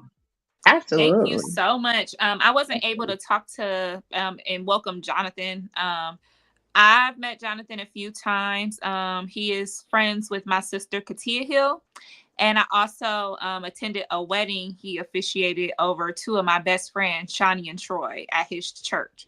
So I'm definitely familiar with Jonathan. Oh, you were at the hot wedding. We didn't have air that summer. You said what? We didn't have no air that summer. I remember. Oh, yeah. Lord Jesus. We had to make that wedding. It was definitely hot girl summer in that church. Listen, we held hands, we prayed, they said they vows, they I do's, and we was up out of there. Okay. So Jonathan, could you give me some insight on how you guys arrange the songs? Like, how do you give me some of the creative insight of how you guys choose these songs and string them together?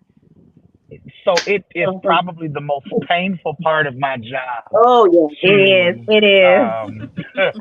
To select these songs, not because there's not wonderful music, but because there's so much red tape and legality that comes with taking music and orchestrating it and performing it, and there's lots of legal jargon that goes into that. So we start around May or June, selecting pieces, and Miss Brenda does a lot of the legwork of reaching out to who the owners of that song are. And gospel music is different. Classical music, the artist is generally the composer. In gospel music, just because the person sang it does not mean it is their song. So we have to identify who the actual author of the song is, who holds the rights. We have to reach out to them and get those permissions in writing and go through all of that. And then we have to identify, does the song even work? And if it does, great. Right. If it doesn't, what's the backup? We have to do that for each and every song. Once we think we've got a good handle on a decent program, we start trying to order them in some unique way that makes sense, right? That has a decent flow. And then we have to map all of that out, what it looks like, how many times we're going to do this, because it's not like church. We like it and we do it an extra time. The orchestra is not going to flow well with that. It has to be written down note for note. And so we decide early on, we should probably do a reprise here. This would be nice to repeat again. And then we send that over to our orchestrator. He takes what we sing and what you hear on the album and translates that to paper. And it is passed down to the orchestra members next week. And they read what we've been singing all this time. And it just kind of meshes together in that way. So it's probably the bane of our existence for about 6 months until we get through that entire. Well, all those years being in Gospel Me Symphony, I know I heard of you guys having to get the legal aspect of it all. You have to get the permission and everything. But I always had wondered how the orchestra, did they have practices like us? Because, honey, let me tell you what, as we come in the day before, I mean, they're on point, every note. The conductor, he's like, well, wait a minute, let's take this out, and I just be like, what? How?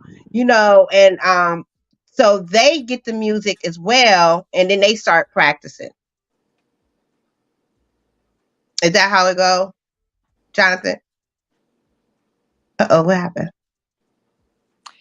I don't know. There we go. So the orchestra, Well, do they have as many practices as the choir? Do you know about that? Right.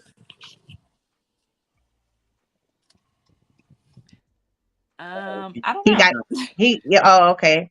Yeah, well, his phone with that, what I was gonna say, like you said, they play so beautifully. Like, oh my goodness, like the orchestra. It's like when you guys are singing and you guys have all the different, crescendos and arpeggios, and you guys get louder and get quieter and different times, and it's like the orchestra does that at the same time. So like y'all start down here and then get loud and it's so perfectly orchestrated together. So that's why I tell people this is a great show. I would definitely like to see that. We got some comments from Diana Milliron. She said, I want to say how proud I am to see how far Jonathan has come. I remember him from a student in high school. Okay, Mom. Now. Yes. It probably is kind of weird to mentor somebody, and then he's a grown man and he's doing big things, so my sister was friends with Jonathan for a number of years, so to see him in such a prestigious position, I know we are all very proud of him.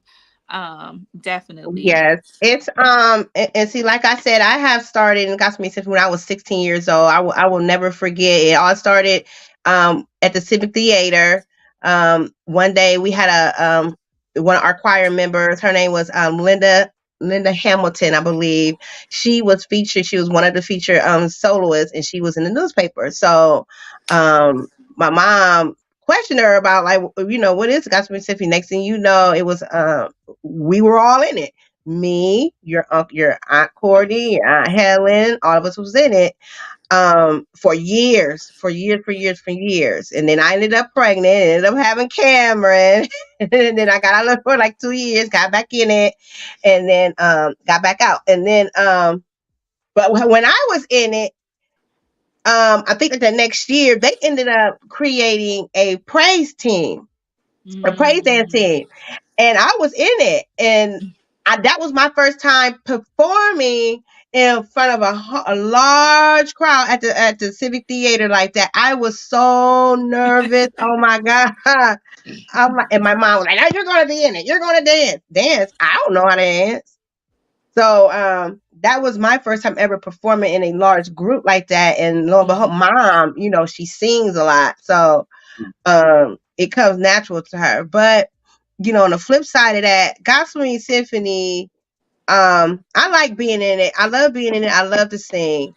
And the songs, I never understood like how they picked out the songs and everything, because I was like, I'm very old school. I'm an old soul. I like my Mississippi Mass. I like my Georgia Mass. I would love Miss Brenda to hear some of that. Tiffany, you old school? Are you old school like you get the hymn book from, no. No hymn book for Tiff? No, but I'll sing I like them. the hymns. I like a good, we all sing together from the book. There's nothing wrong I'll sing with that. them. I'll sing them, but no, I'm like, my LA Mass choirs and my what's the other? Because my favorite song, I actually got a song that I would love to sing, but do you have a favorite gospel song, Tiff? Oh God, I do. I actually was singing it one day. I had came out of surgery and I just out of nowhere started singing it. When I had my double breast, when they told me I was cancer free, I literally just came out of nowhere and started singing it. I can't remember the song right now, but I can't sing it anyway. I'm so nasally. Brenda, do you have a favorite gospel song?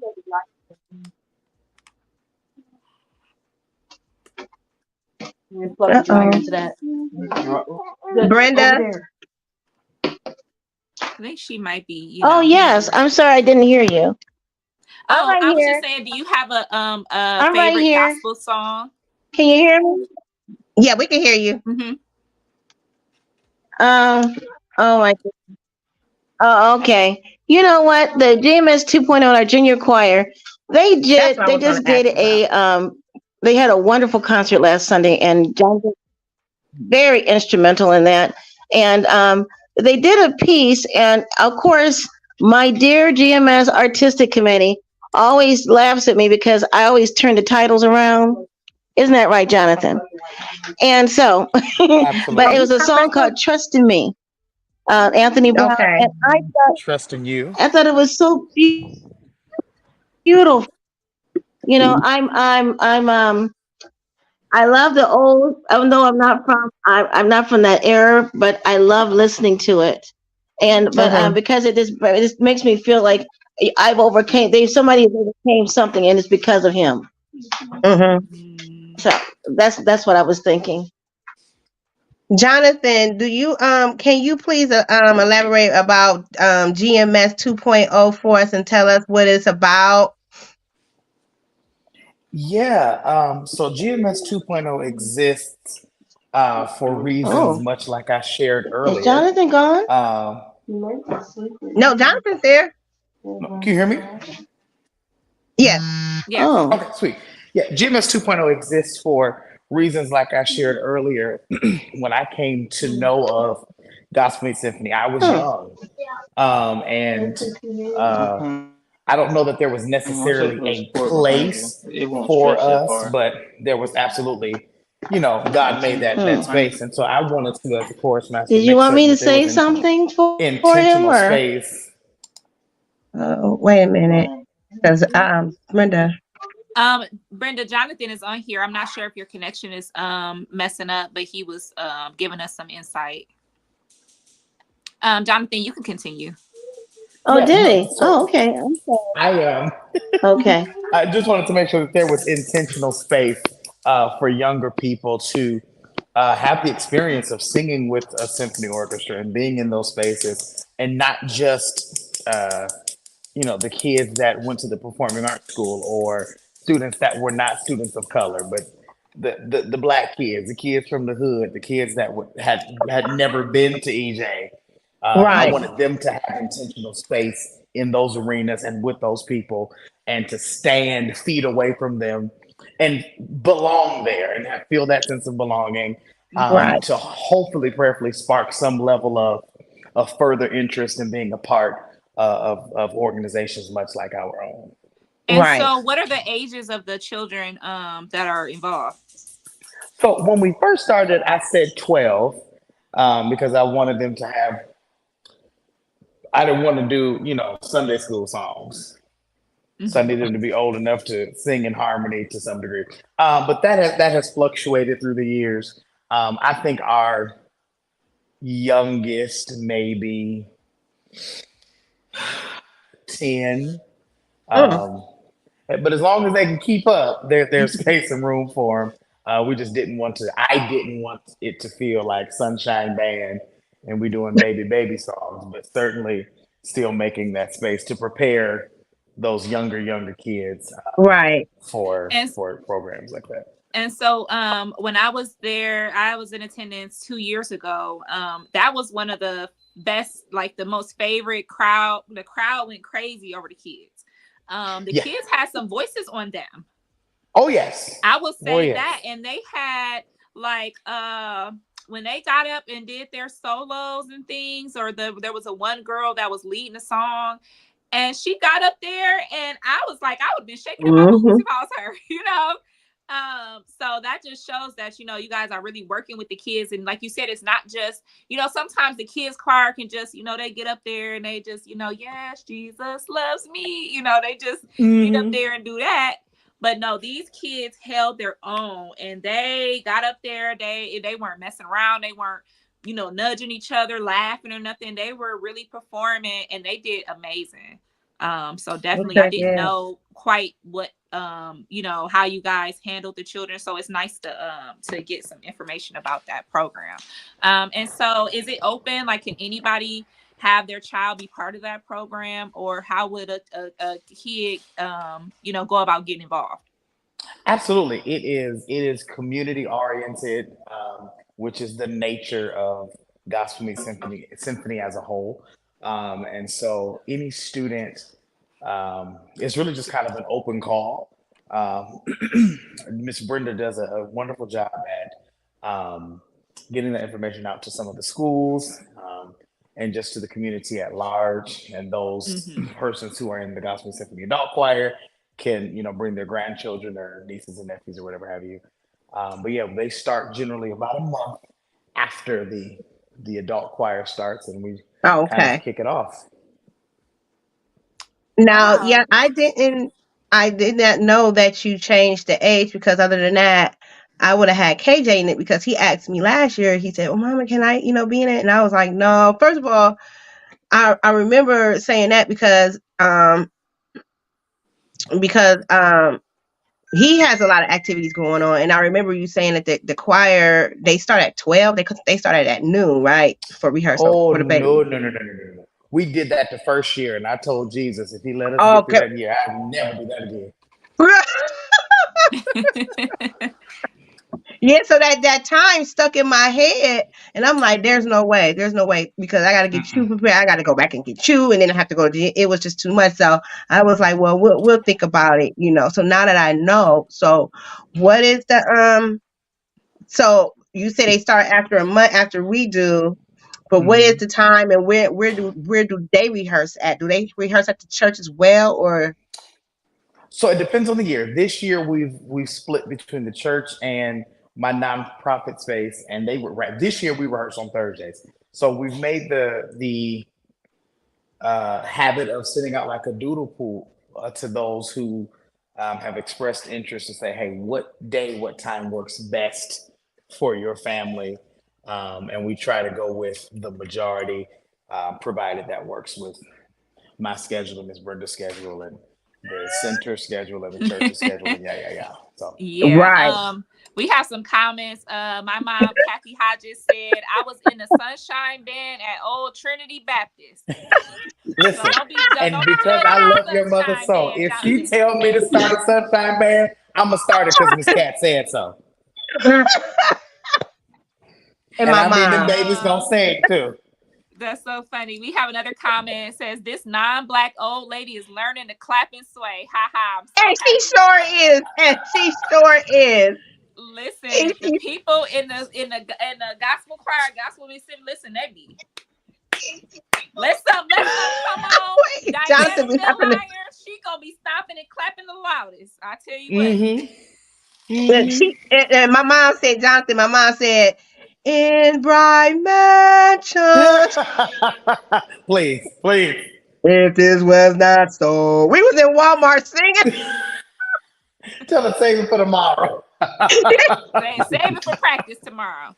Because I asked my mom something. She said, I got practice tomorrow. Yeah, that's it. Oh, yeah, tomorrow is practice. I have to work. I didn't even know. I have to work. I can't even be there.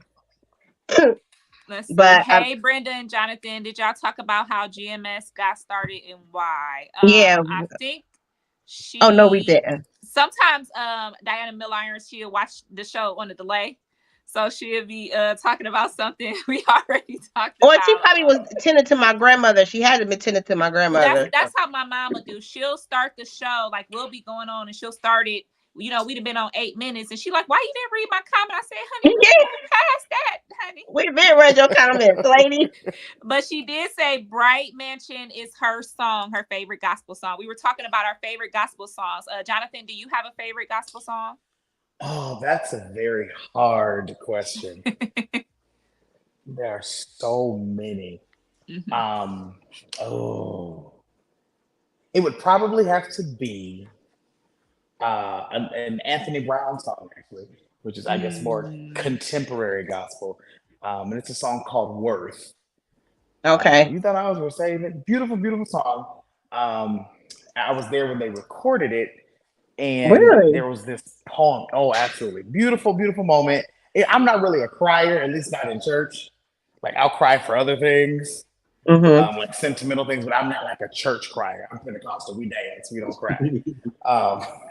So I'm sitting in this service. There are every bit of 10,000 people in this huge sanctuary, and this man gets up and reads this poem. I've not heard it since, about Jesus and being on the cross, and it was the poem was a conversation between Jesus and God, and about how Jesus intentionally made this sacrifice because I was worth it. And then they run into the song, and I mean, I just wept the whole 10 minutes.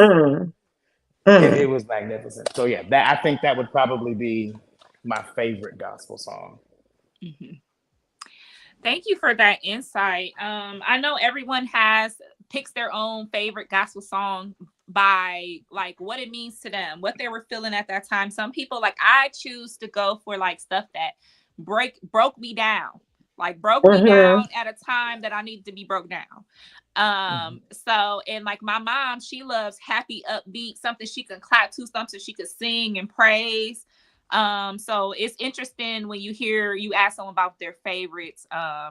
So definitely, we had a comment earlier from Diana Millirons that said, let me find it. It said, like, Brenda, Jonathan can sing. Show can, honey. Jonathan, we ain't about to do that. The vocals, huh? We're not about to do that. She's so kind. Oh, she's so kind. Oh man, you guys. So I'm so excited about to attend the show. Like I said, the last time I went, people had on their finest garbs. Somebody had the little opera glasses. Like somebody came with the little spectacles so they could see. Like people get really excited. Yes, people were so excited. Like the crowd was so just like, I mean, the people I was sitting next to were there for more of the orchestra. You know, like they said that they have a ticket, something with EJ, and I think that's where it was the year I went.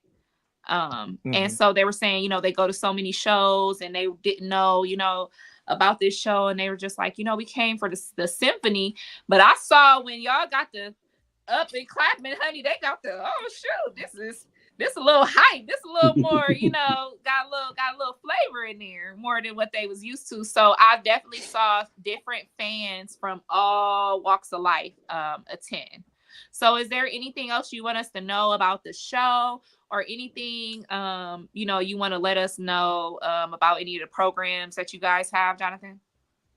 I would just suggest that I've not been to all of the Gospel Me Symphonies, but in the last 15 years, I think we have grown as an organization, grown as a community of musicians and church folk and a family. And I think this year is probably going to be the best year we've had since I've been. So if you do not have your tickets, I would encourage you to do that, because it's going to be a show worth seeing.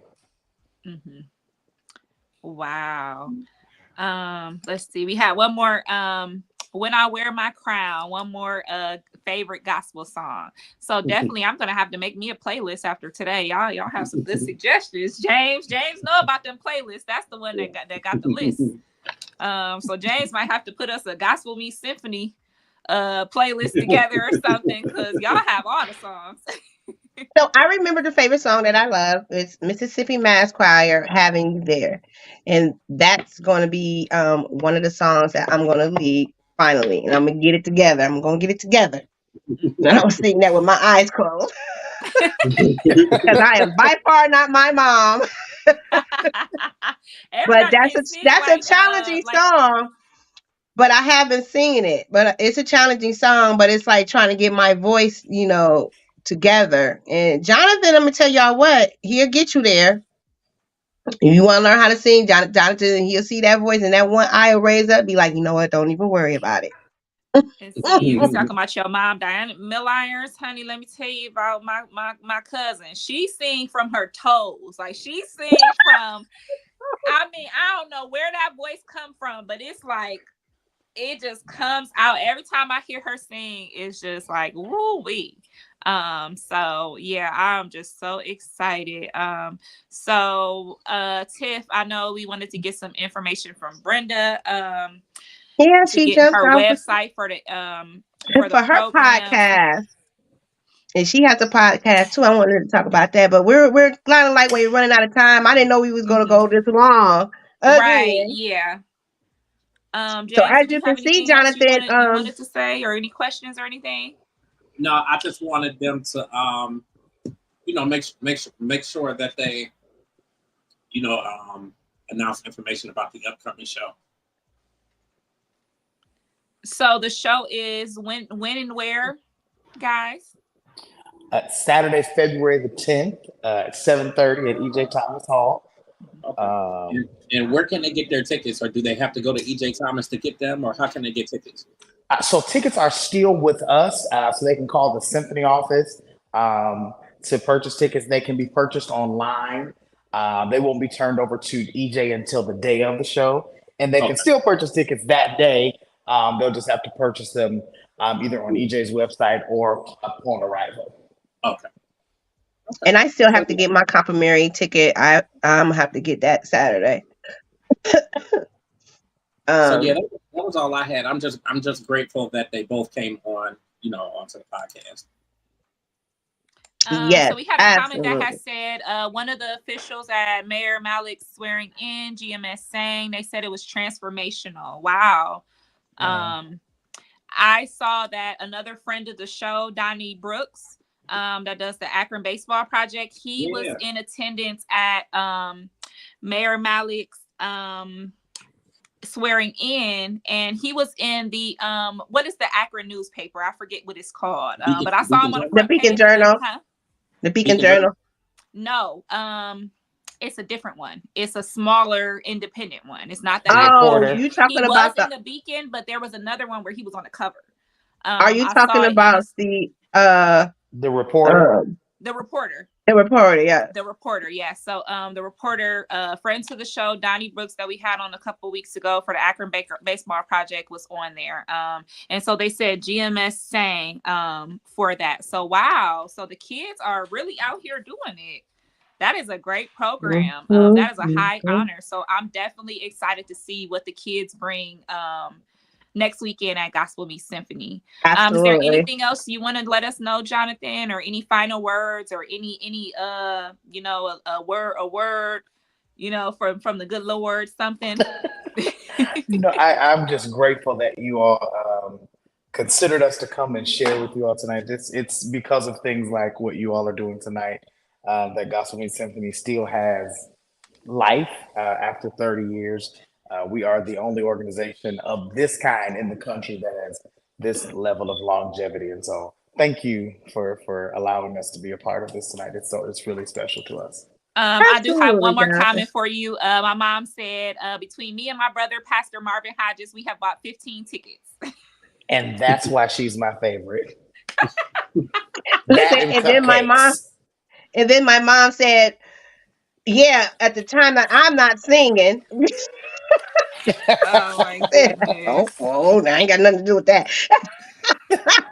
But we have a comment that says about Diana Milirons. It says, Kat, I agree, singing from the toes. Yes, we all know that beautiful angelic voice. So she may not be having a solo, but I guarantee from where I'm sitting, I will be hearing her voice, because I always hear her singing from the toes, from the soul.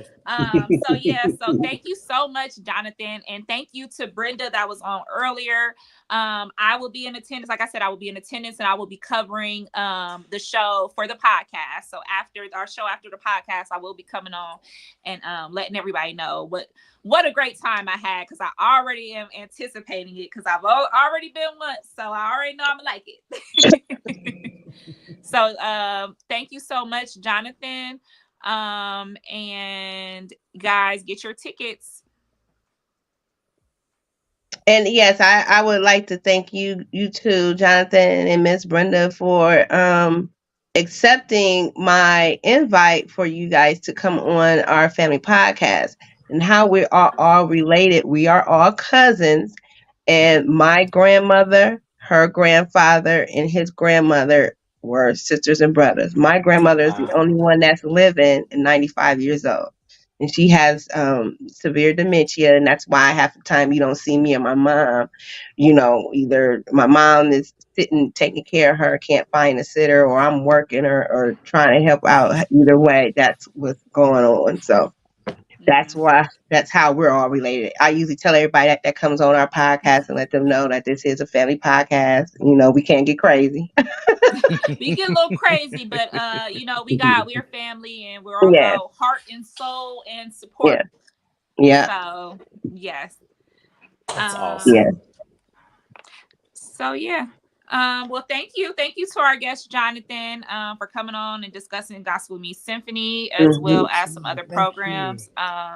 And so we're going to get into a little bit of more hot topics. So until next weekend, I will be seeing you, Jonathan. Yes, thank you all again. Absolutely. And I will see you Saturday. I won't see you tomorrow, but I'll definitely see you Saturday, son. Thank you, little brother. I love you so much, Jonathan. Love you too. I'll see you soon. All righty. And Katia just got on talking about No, bye, Katia. Jonathan. Bye. Girl, bye. Bye, Felicia. Come on, hey. Hey, girl. Don't do that to her. I know. This is Katia is a faithful transcender. She has been watching all the time. So look at her laughing. Because her and Jonathan are close friends. So I know she probably wanted to say something. But I know she was having a crab boil tonight. So she probably wait a minute, what? Her best friend had a crab boil without me. Is that listen, and I told her best friend to give me her address. I know you lying. I know you lying. Look at her. Yes, her hands was full of crab. Is that how you doing it? Listen. I know I'm not over here about to get sick. No, Tiff, what's going on? You okay? I'm all right. I'm hot, I'm stuffy, and I gotta go to work tomorrow. I bet I'm about to wear a double mask. I ain't playing no games. I'm about to look. I'm about to show you something. I am not playing. Can I do it? Let me see. She doing something. She getting sick over there. Well, let me see. Let me see if you can see it. Look. CVS. CVS. The whole pharmacy over there. All right here. Look. See, my vitamin C. I ain't playing no game. I ain't got time. But it's like when I get sick, I don't get sick to where I'm down. I don't think I ever recall ever getting sick like that to where I just can't get out of bed. And I really hope that is not going to be the case. But you got too much I always had a low immune system. I always had a low immune system anyway. So, my doctor always say you got a low immune system, so you got to be careful. Like I can catch anything. What you say, James? I said she probably should find some kind of medicine and take it tonight. Yeah, take it tonight, Tiff, so you'll feel better. To kind of catch it before the morning, because if you don't take something tonight, you don't take nothing that's gonna hit you. So take some Dayquil, NyQuil, and take some something with zinc in it. A lot of people don't know if you take a multivitamin with zinc in it. Zinc does not cure colds. However, it prevents the virus from multiplying.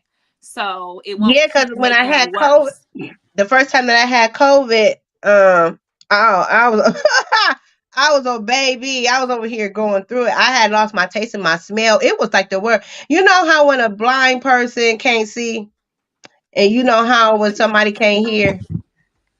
Yes. Y'all laughing. A deaf person can't hear. Y'all, come on. Just imagine y'all can't taste or smell. You'll be like, I'm gonna need you to get you a nap. See, that's what happened to me when I had COVID. But the thing is, a lot of people don't know I'm hard of hearing. I am partially deaf in my left ear. So when I'm a lot of people don't know this. Yeah, but that's why I'm like, huh? All the time I'll be like, or I'll be going like this, or a lot of time I read people's lips. So yeah, a lot of people don't know that about me. That's why sometimes people will say something and I'll answer the question wrong because I didn't hear it right. So when I get sick, especially if I get like a sinus infection or something like that, it's affecting your ear, so I cannot hear at all. Like I cannot, like I'm pretty much deaf when I get sick. But yeah, let's see. Your mom said, "Great job, little cousins. Thanks, Tasha, for the compliment." Definitely. I've been growing up hearing her sing since I was a little girl, and I always gave me chills. Beautiful, beautiful voice. But yeah, so I know we was talking about the some of the hot topics earlier. We talked a little bit about the Nicki Minaj. Yeah, we left off with the whole Nicki Minaj. I wanted to talk about I know you have said, what did you say you wanted to talk about earlier? On Club Shay Shay. Yeah. Shannon Sharp. Mm-hmm. So on Club Shay Shay, he did an interview with this guy. I can't go into it because I know it'll kick me off if I go into it. But he did an interview and they was talking about what's baby girl Taylor Swift has been really trending here a lot lately, and they've been talking about. So the topic of them was, do you think Beyonce? Who do you think is greater, basically, Beyonce or Taylor Swift? Beyonce. So the guy was like, well, I think that Shay Shay said Beyonce can't even compare to Taylor Swift. What did he say that for? So the guy was like, you really gonna come out your mouth and say that? And he was like, yeah, Beyonce can't pack out an NFL stadium, and Taylor Swift had packed it out like basically more than 2 times or whatever. But I made a comment on there like, you can't even compare the two, because regardless of who, they do worldwide concerts, both of them. I didn't even know of Taylor Swift until like maybe a short couple of years ago. For real. Now I'm a what they call a Swiftie. I am a Taylor Swift fan. I grew up on Taylor Swift. You was in that era. Mm-hmm. We're about the same age. So when she was coming out in high school singing, I was eating it up, baby. She had the guitar and she was singing the Romeo and Juliet song, and I was just like, oh, I love this girl. This country girl. Yes, so I was singing for you, but I'm gonna leave that to singing to Tiff.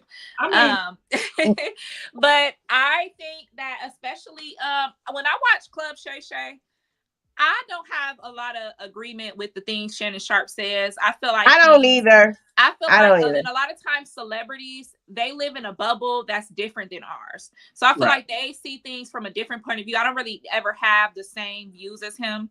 So I take everything he said with a grain of salt. Now, I do think that a thing that people are doing right now is they're comparing artists that are older and established. Yeah. And putting them versus up and coming. Which Taylor Swift isn't up and coming anymore, but she is a lot younger and started off a lot later than Beyonce. That's comparing apple to oranges. But the most disrespectful thing I seen was somebody comparing Taylor Swift to Michael Jackson. Say what? Yes. What is the comparison? Yes. You cannot compare that. You can't. That was a poll on, I believe it was people.com. They were saying that Taylor Swift is comparable to Michael Jackson. Absolutely that she is not. a new pop star to be on the lookout about. And let me tell you one thing. There has not been an artist ever to touch Michael's fame. You could go to the most remote part of the world where they are cut off from all media, and you ask them about Michael Jackson, I guarantee you they know who Michael Jackson is. There's people in third world countries doing the moonwalk and the wait a minute. There are babies. There are babies born with maybe 2-3 years old and being Michael Jackson for Halloween. Listen here. When you show me an artist today that has packed out a football field and packed out a football field, passing out, going to the hospitals, can't get their breath. I mean, All people of it. pass Somebody out tell at me. the site. Tell me. Pass out at the side of Michael. They was holding on. Remember, he had that thing where it would take him above the crowd. People jumping on the thing, hanging off for dear life onto Michael because he was that famous. Now the Beyonce and Taylor Swift thing, and now how can you say Beyonce can't pack out stadiums? Listen, them tickets for her tour, them tickets was, sold out in seconds. Them tickets, you couldn't even. They was thousands of dollars. They were thousands of dollars, and you had to dress and come as the costume or the part of what, everybody was saying. Now, I'm not a Beyonce fan as far as the last album and her sound that she's got now. Don't do that. I'm not saying I'm not. I'm just. Don't do that. I'm gonna need you to rephrase it. Rephrasing. Reframing.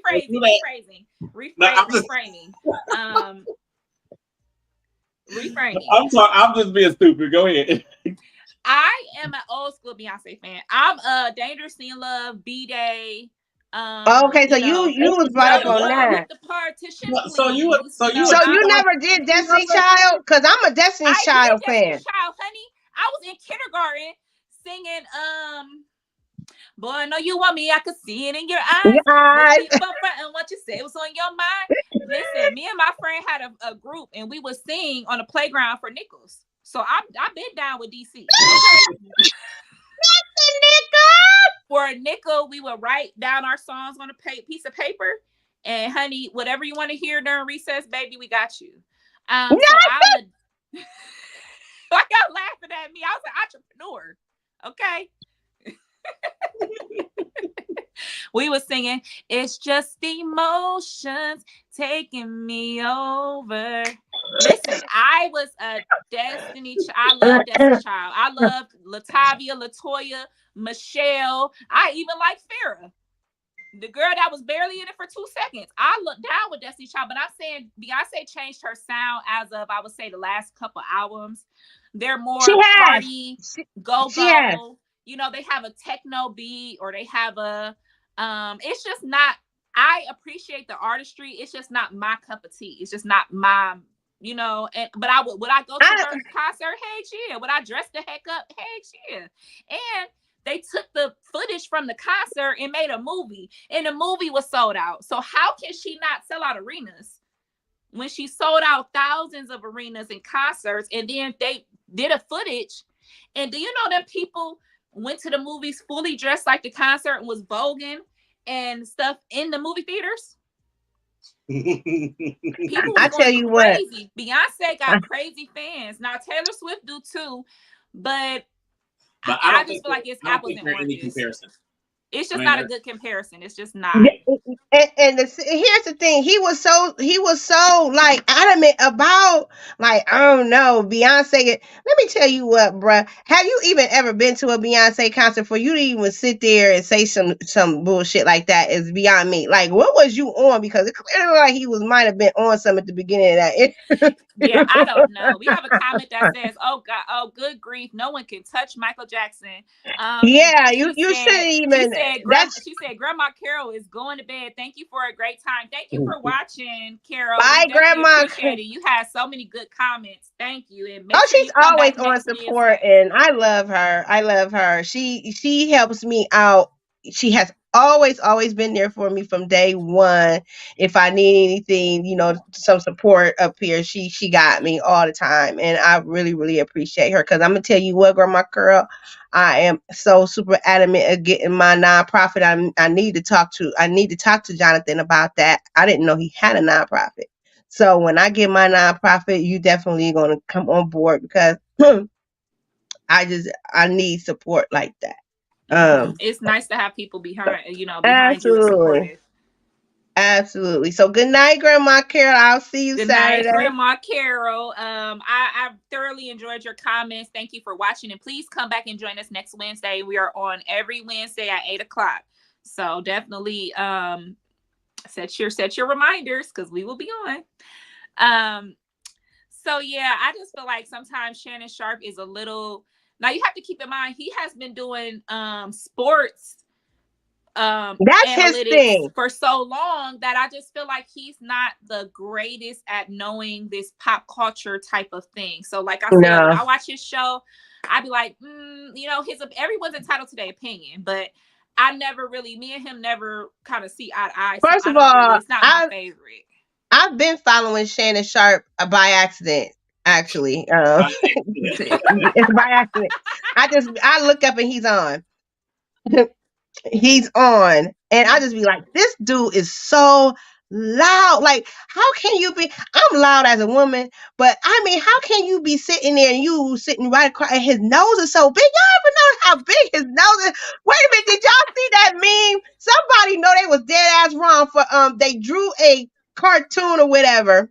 It wasn't a cartoon. I think I might have shared it with one of y'all, but I was hollering, and they had this girl acting like Cat Williams. They made his nose so extra. I think I said they didn't have to do my boy like that. They didn't have to do him like that. But he was on that when he had his sports show with that white guy. And him and the white guy would be going back and forth, and he would just be so like, no, wait a minute, no, because Skip Bayless, they used to go. Yeah, that's his name. It didn't make sense. It didn't make sense. And then when I see him on this. Yeah, I think that right now everybody is kind of, you know, trying their hand at the, you know, the podcast game and at the, you know, hot topics and things like that. I feel like right now it's a vacuum because a lot of the heavy hitters in the pop culture type of show game are kind of fizzling out. Like, you know, we've seen the Breakfast Club. You know, they lost a lot of viewers and they lost a lot of people that were longtime fans because Angela Yee left. And so do you guys see they finally permanently replaced the host? Yeah, I kind of like, you know, when the stuff was going on with Just Hilarious and she was saying that you know, I heard that she ain't get the part. DJ Envy and all that stuff. I kind of felt like it was a stunt. Like she had really got it. I think it was too, because they just announced it. Yesterday, today or yesterday they announced that she is the permanent host. Oh, she is, because they were talking about it today. It did feel like a publicity stunt because it was like she was doing so good, and then all of a sudden they so-called beefing and. Yeah, but they said today that she didn't get it. No, like, she did. She did, but I think she's a good host though. Like, I think she should be there. Like, of all the people that kind of, you know, all the people that kind of sat in and all that stuff, like, I think she was the best of everybody. And quiet as it's kept, I think Jason Lee thought he had the seat.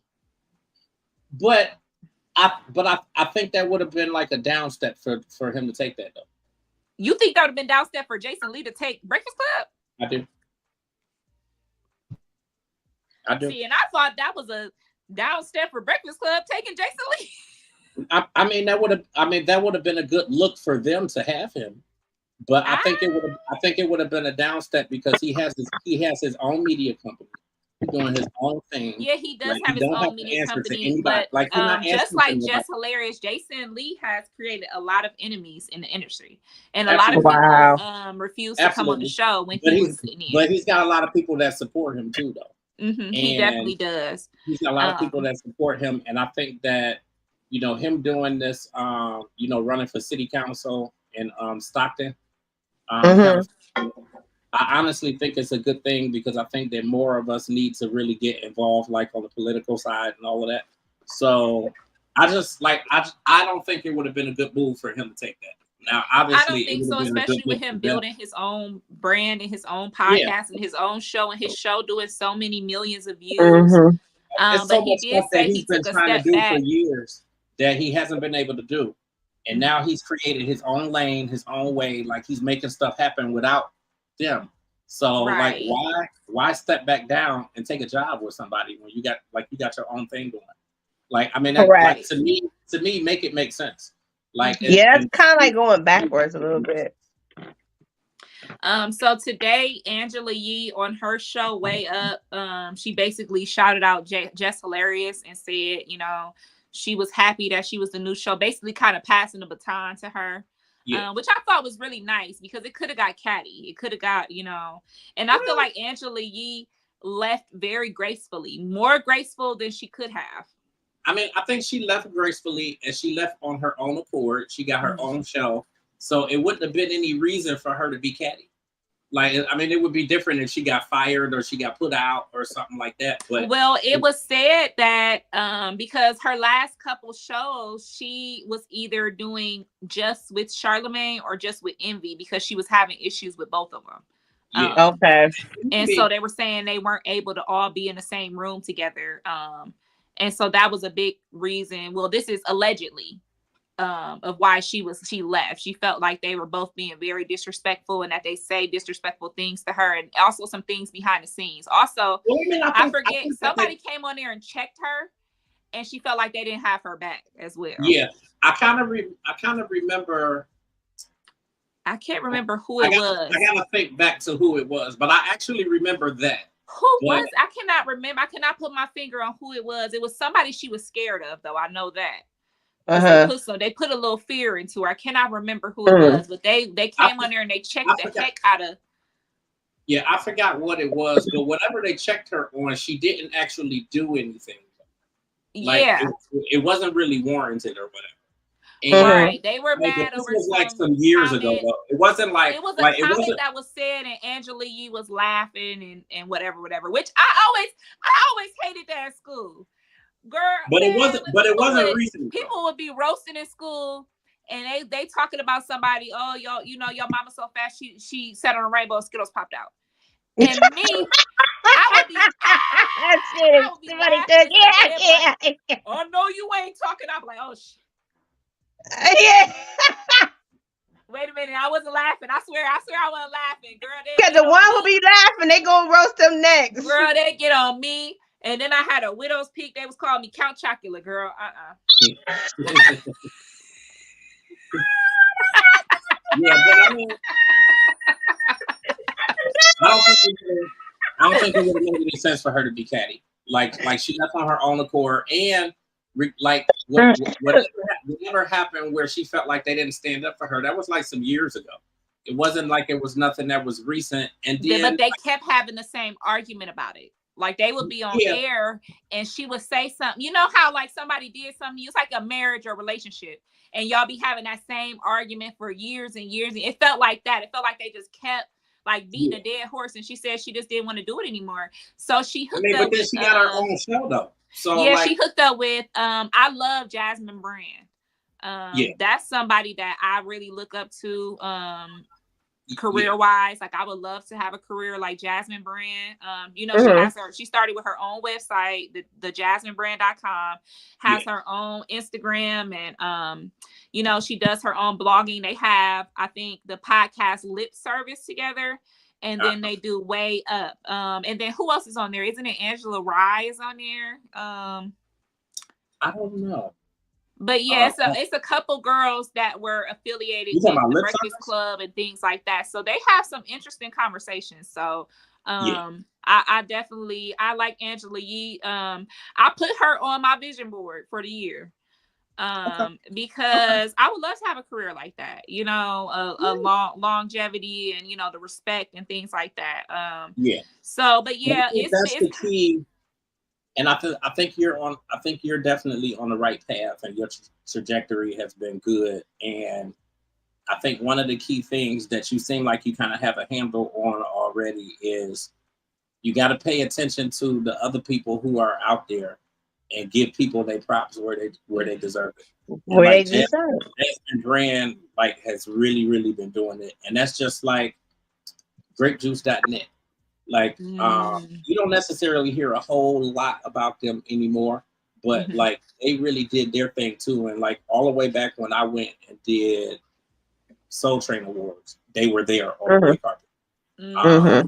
You gotta definitely point out to people when they're good. I've talked back and forth with Jason Lee, and I usually go back and forth with a lot of people and just kind of really make sure that I give people their props and let them know that you at least see them. I mean, they know they're doing good, and there's other people that say they're doing good.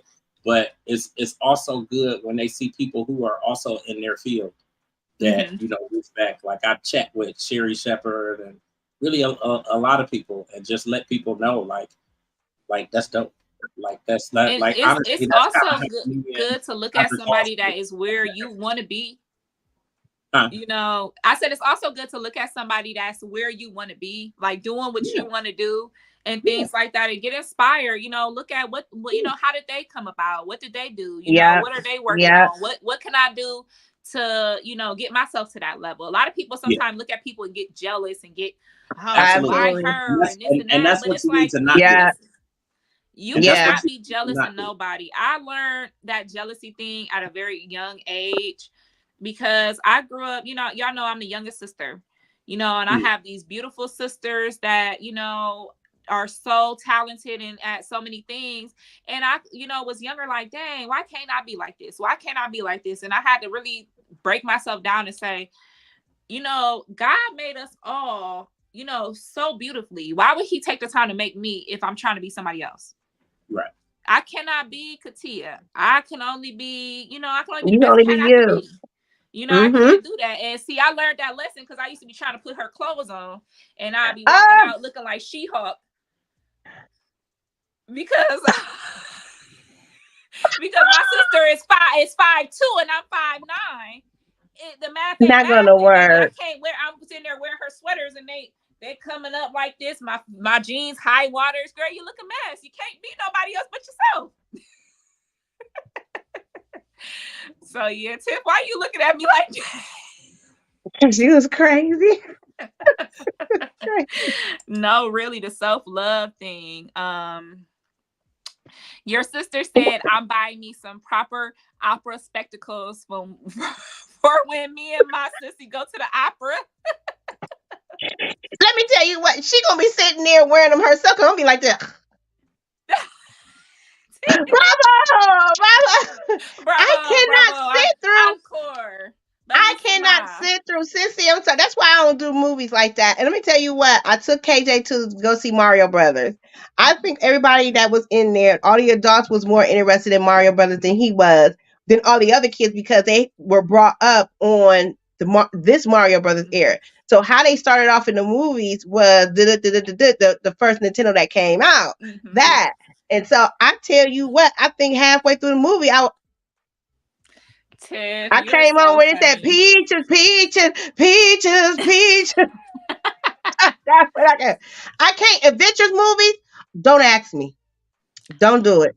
What? The Avengers, Tiff? I cannot. The last Adventures movies, I took him. I think it was me, my mom, and Cameron. I think it was like basically me, my mom. No, I took him to go see Spider-Man with the black boy who played Spider-Man in there. I took him to go see that. And then I went to go see The Lion King. The animated one and the real one. Me and my mom went to go see The Lion King one. I'm not making this shit up. The live one, me and my mom hyped up. We went and got t-shirts and everything. I'm serious. We go in there and they start off and the animals came down the aisles. I was like, Mommy! I was damn near crying, everything. I think I fell asleep when them tickets was expensive. I think I fell asleep when it was time for Mufasa to get killed. Dang, because I'm not even gonna lie, like that's right in the day beginning. That damn play was so long, and I'm not even gonna lie, like it right there is where it really got boring. Okay, Mufasa got killed or whatever. Simba wakes up, you got Timba and what's his face, and it just like really got kind of boring all the way up until they started fighting.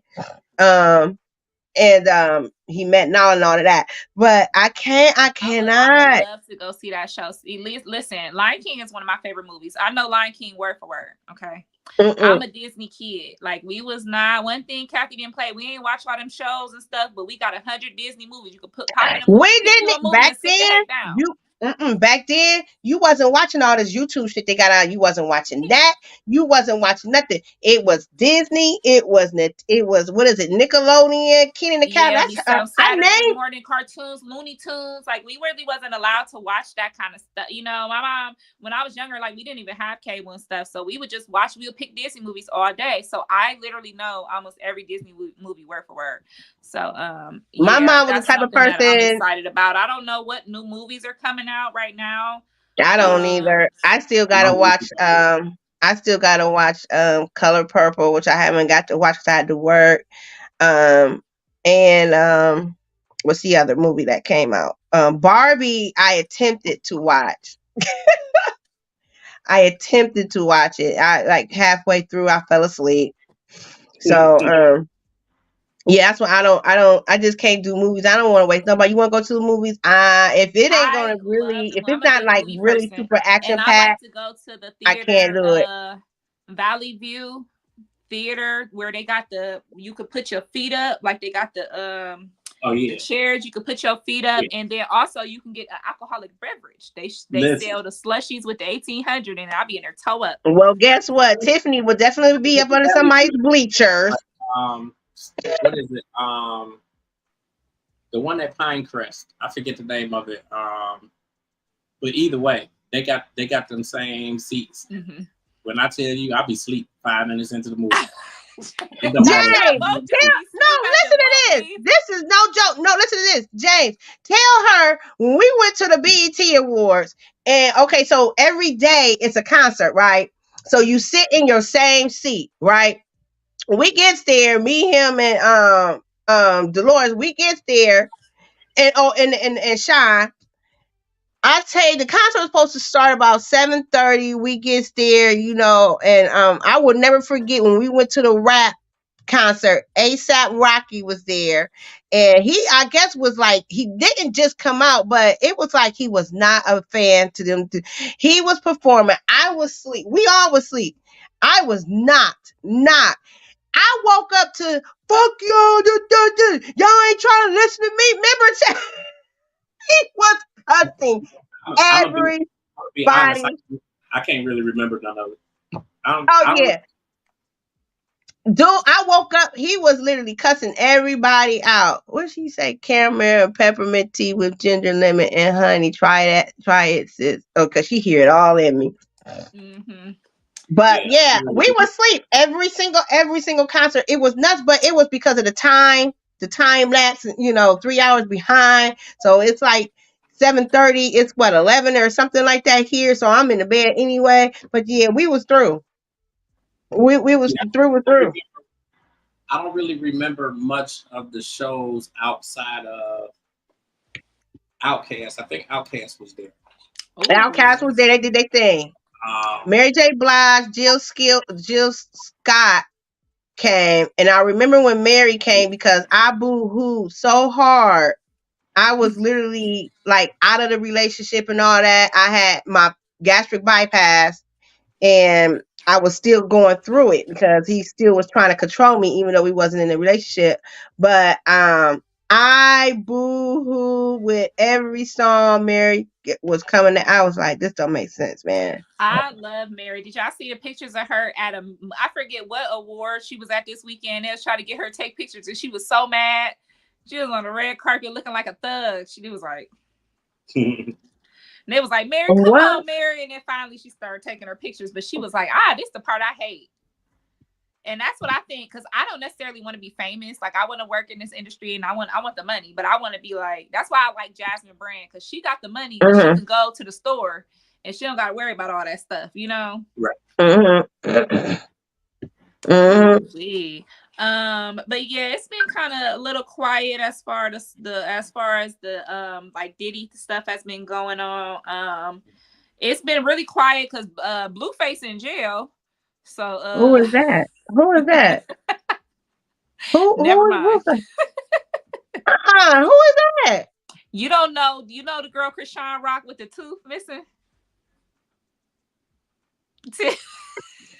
I'm talking to y'all about somebody you don't even know.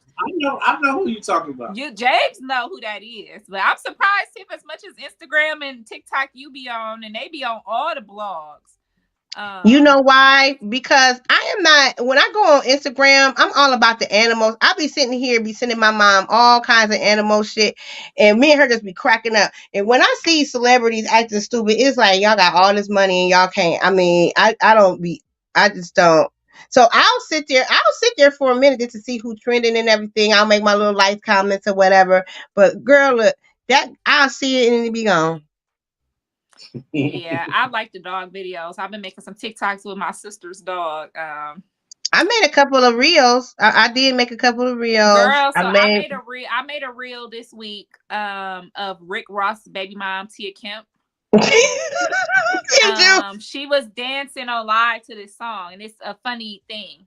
Why did that reel got 500,000 views? I think I saw. Let me see. Is it on Facebook? Followers on Instagram from that reel alone. Oh wow! And see, and I'm telling you, because remember when I told you earlier today, like something is going on with my Instagram because I keep getting these same like people is just keep liking the same picture, and I'm this it's just weird. Now I did make a reel. Try to make something that you think they're gonna like or whatever. It doesn't. It's no rhyme or reason. That went viral just because that's the moment right now. Like I don't know if you guys know, but Tia Kemp is one of Rick Ross' baby mom, and she and him are beefing. They're beefing. And she's telling it all. He has filed for a cease and desist, but she said I'm broke. She said I'm broke. So what are you gonna take? So she goes live about him every day. Today she was live talking about his daughter. And she released all these pictures of the kids throughout the years and his kids and stuff. She reminds me of like Black China's mom, Tokyo Tony, like messy, and they're entertaining because they go over the line. Like she's going overboard. She also let everybody know that Rick Ross is on Ozempic. And so that's she said she funny as hell too. She said I didn't went in the refrigerator and he got the damn diabetes medicine in there. Then she go put her phone and say, "Hey Siri, does Rick Ross have diabetes?" Siri say, "Rick Ross does not have diabetes." She said, "So what y'all think that's for?" Wait a minute, she ain't asked Siri. How the hell Siri know his personal business? That man was weighing over about 300-400 pounds. He could have had diabetes. Nope, Ozempic. So yeah, so she been. Oh my God. Just because a man is on Ozempic, now he's supposed to be losing.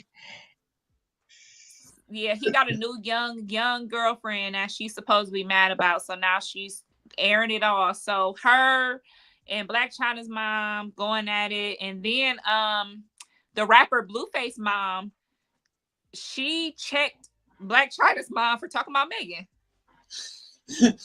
Yeah, she checked Black China's mom and said she told everybody leave Megan's mom alone because she's not here to defend herself. Exactly. So she was like, we could defend our babies, we could fight for our babies, but her mom ain't here, so y'all need to leave it alone. She told Black China, Black China's mom, "I'ma do you how I did you on the Zeus," and it's a rumor that they fought physically on some type of Zeus show, but to be determined. Mm-hmm. It's so much stuff going on out there, and I mean, like even with this, the Nicki and the Megan stuff. Like the stupid thing is, I like both of them, but it's like, why are you talking about somebody's dead mother? Like to me, that's just over the line. It's just over the line. And the thing is, in recent years, I'm a big Nicki fan. Grew up on Nicki, but it's just overboard. Over the line. Like you just lost your father.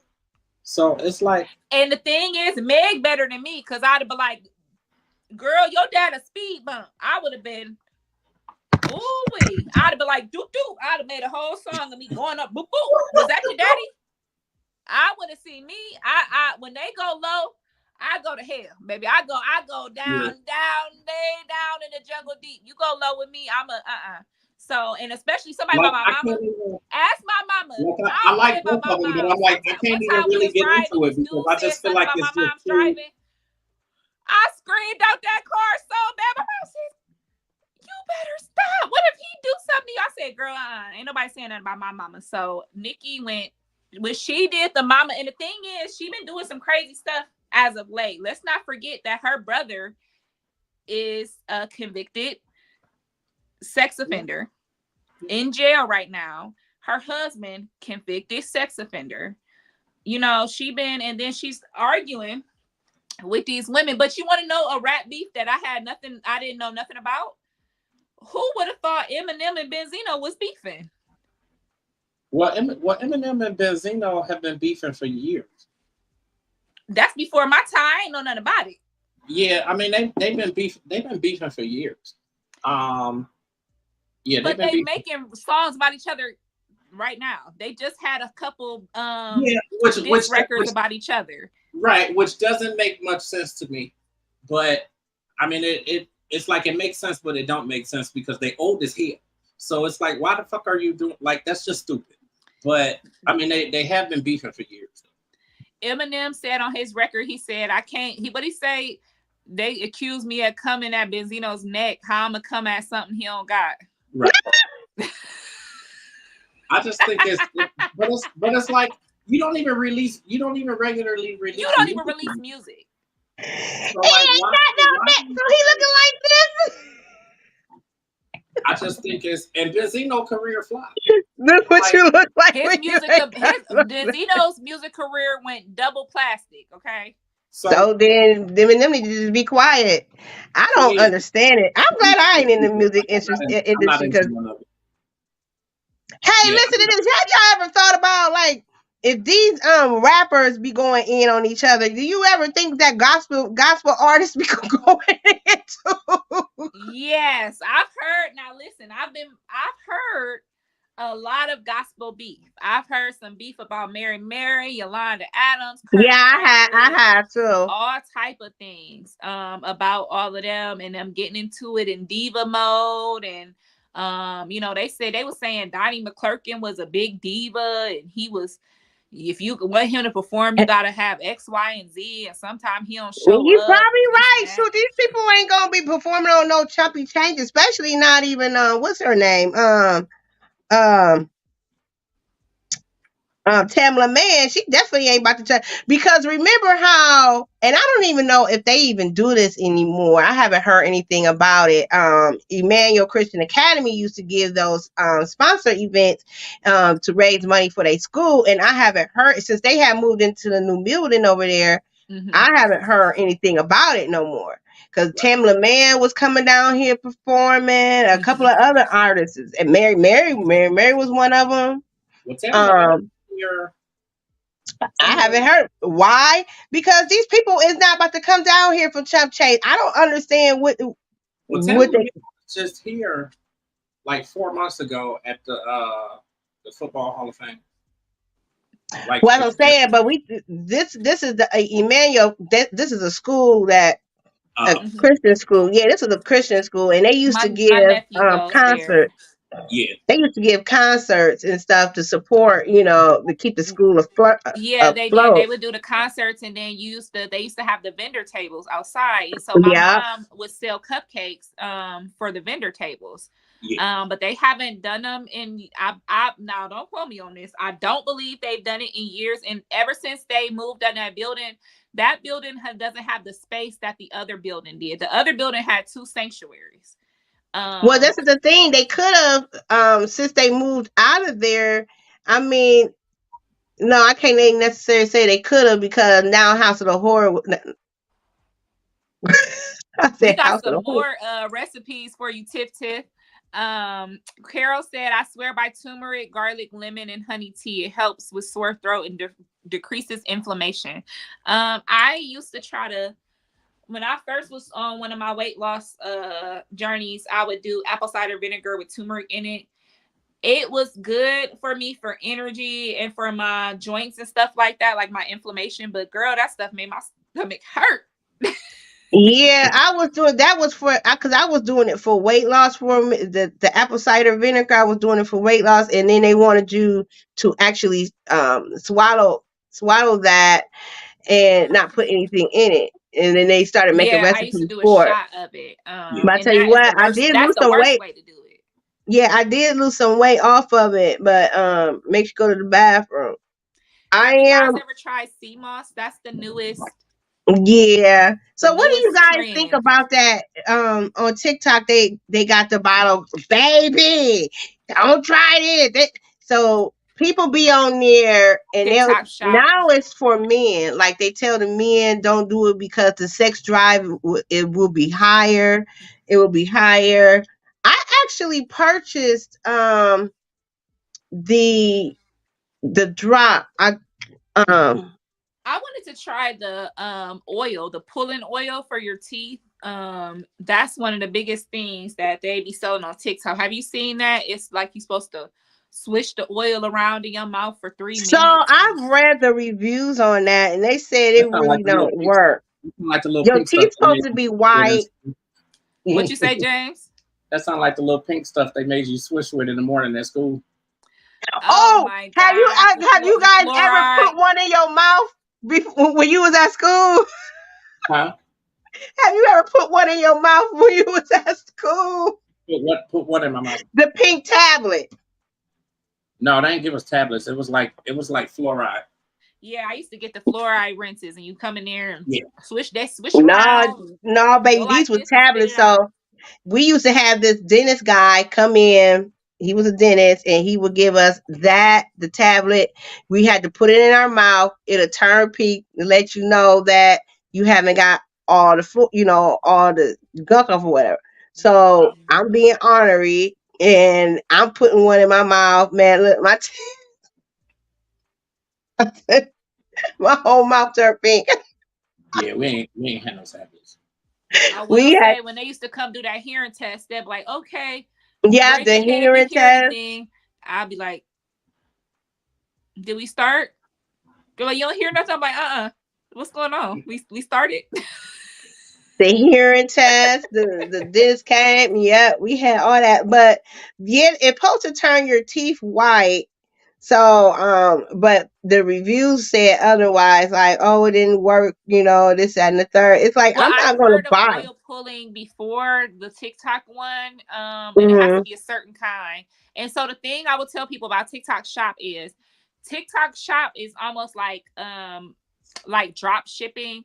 These people, they sell you this product, but they don't know where it's coming from. They don't know who's selling it, if it's counterfeit, anything. So they're just sending you. TikTok Shop basically is just a link where you could buy whatever. Like it's not from. People think TikTok got a warehouse, and they they don't have no warehouse. That's just like they don't have a warehouse. They just Tmall? have a whole bunch of what is Tmall?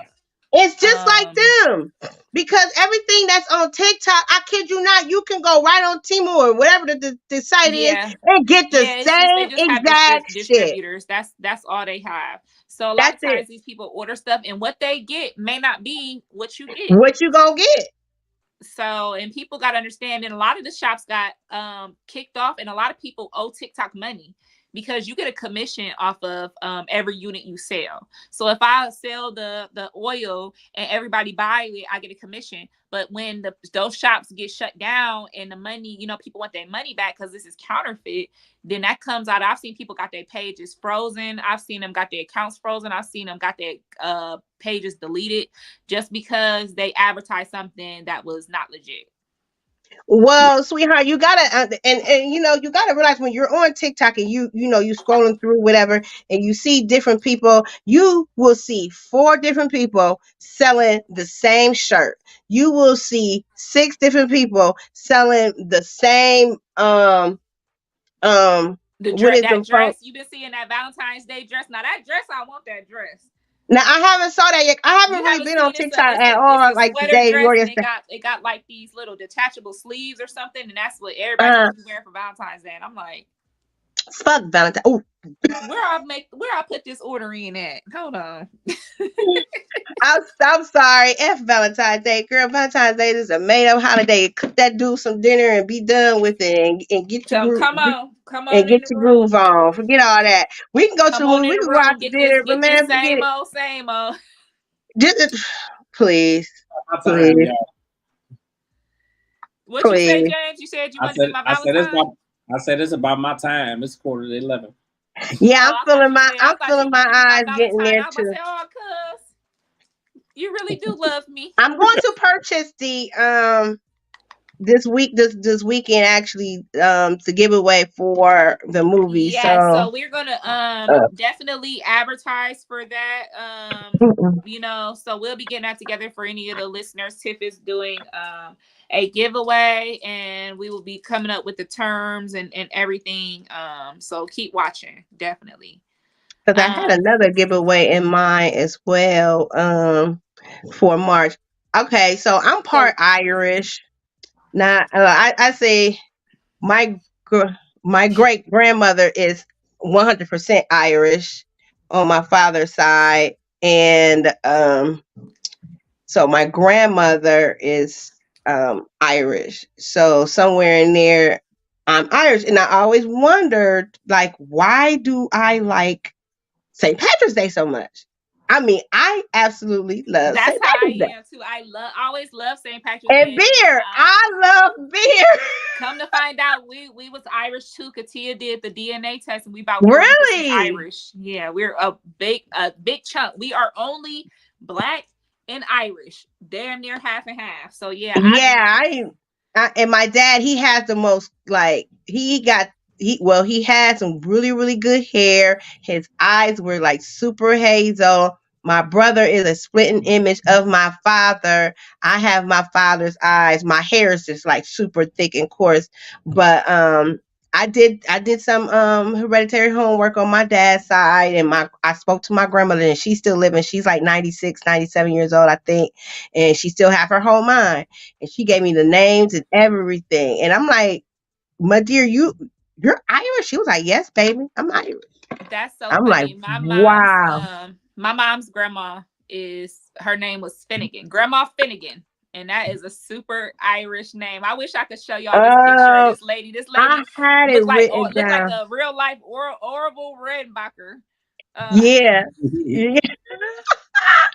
I had my there is downstairs. But anyway, for March, I was actually thinking about for the Akronites, like just going to a bar. I'm trying to think because it's like one of these famous Oh bars yeah, you down can get like a here and bar getting gift card or something a like gift that. Or card. sometimes they have drink tickets, like you can purchase a Yeah. couple tickets and they could, stuff like that. So we'll discuss it and figure out what we're going to do, because I know Yeah. Tiffany gonna be our giveaway person. So everybody stay tuned. We'll be having a Valentine's Day giveaway and a St. Patrick's Day giveaway coming up. So James over there looking like he's about done for the night. So I don't have nothing else to say. Tiff, you got any other final words? Heck no. Hope to see. Well, I know ain't nobody yet, but whoever will be listening in the future, hope to see you guys at Gospel Me Symphony. Also, if I do get my complimentary ticket, I think I'm gonna throw that in there as a giveaway too. It's gonna be one complimentary ticket, and but you got to be listening, and you got to like and share and all that. So it's going to be some good things going out. So I got to get that complimentary ticket this week, and when we go live on Wednesday, just make sure you guys go on Facebook and tell everybody, like, hey, we're doing a complimentary ticket to Gospel Me Symphony. So I got to get the ticket first. Right. All right, James, you ready to close us out? All right, y'all. We appreciate everybody for tuning in, for commenting. Please make sure that you continue to follow us at Transcending TC. Make sure you follow subscribe, us all share. Make sure you follow us all on our respective social media accounts. I am at Authentically James, just about on everything now. And you ladies want to throw out yours? Cat Queen on all platforms. And Tiff, Tiffany Milan 7 on all platforms. And thank you to our guests today, Jonathan and Brenda. Thank you so much. I learned so much about the Gospel Me Symphony, some of the background, some of the programs, and definitely Brenda for sharing the domestic violence program. Yeah, thank you so much. Absolutely. All right, you guys have a very blessed week, and don't get into any trouble. They ain't gonna want to hear about it. I'll try. All right, bye, everybody. Bye.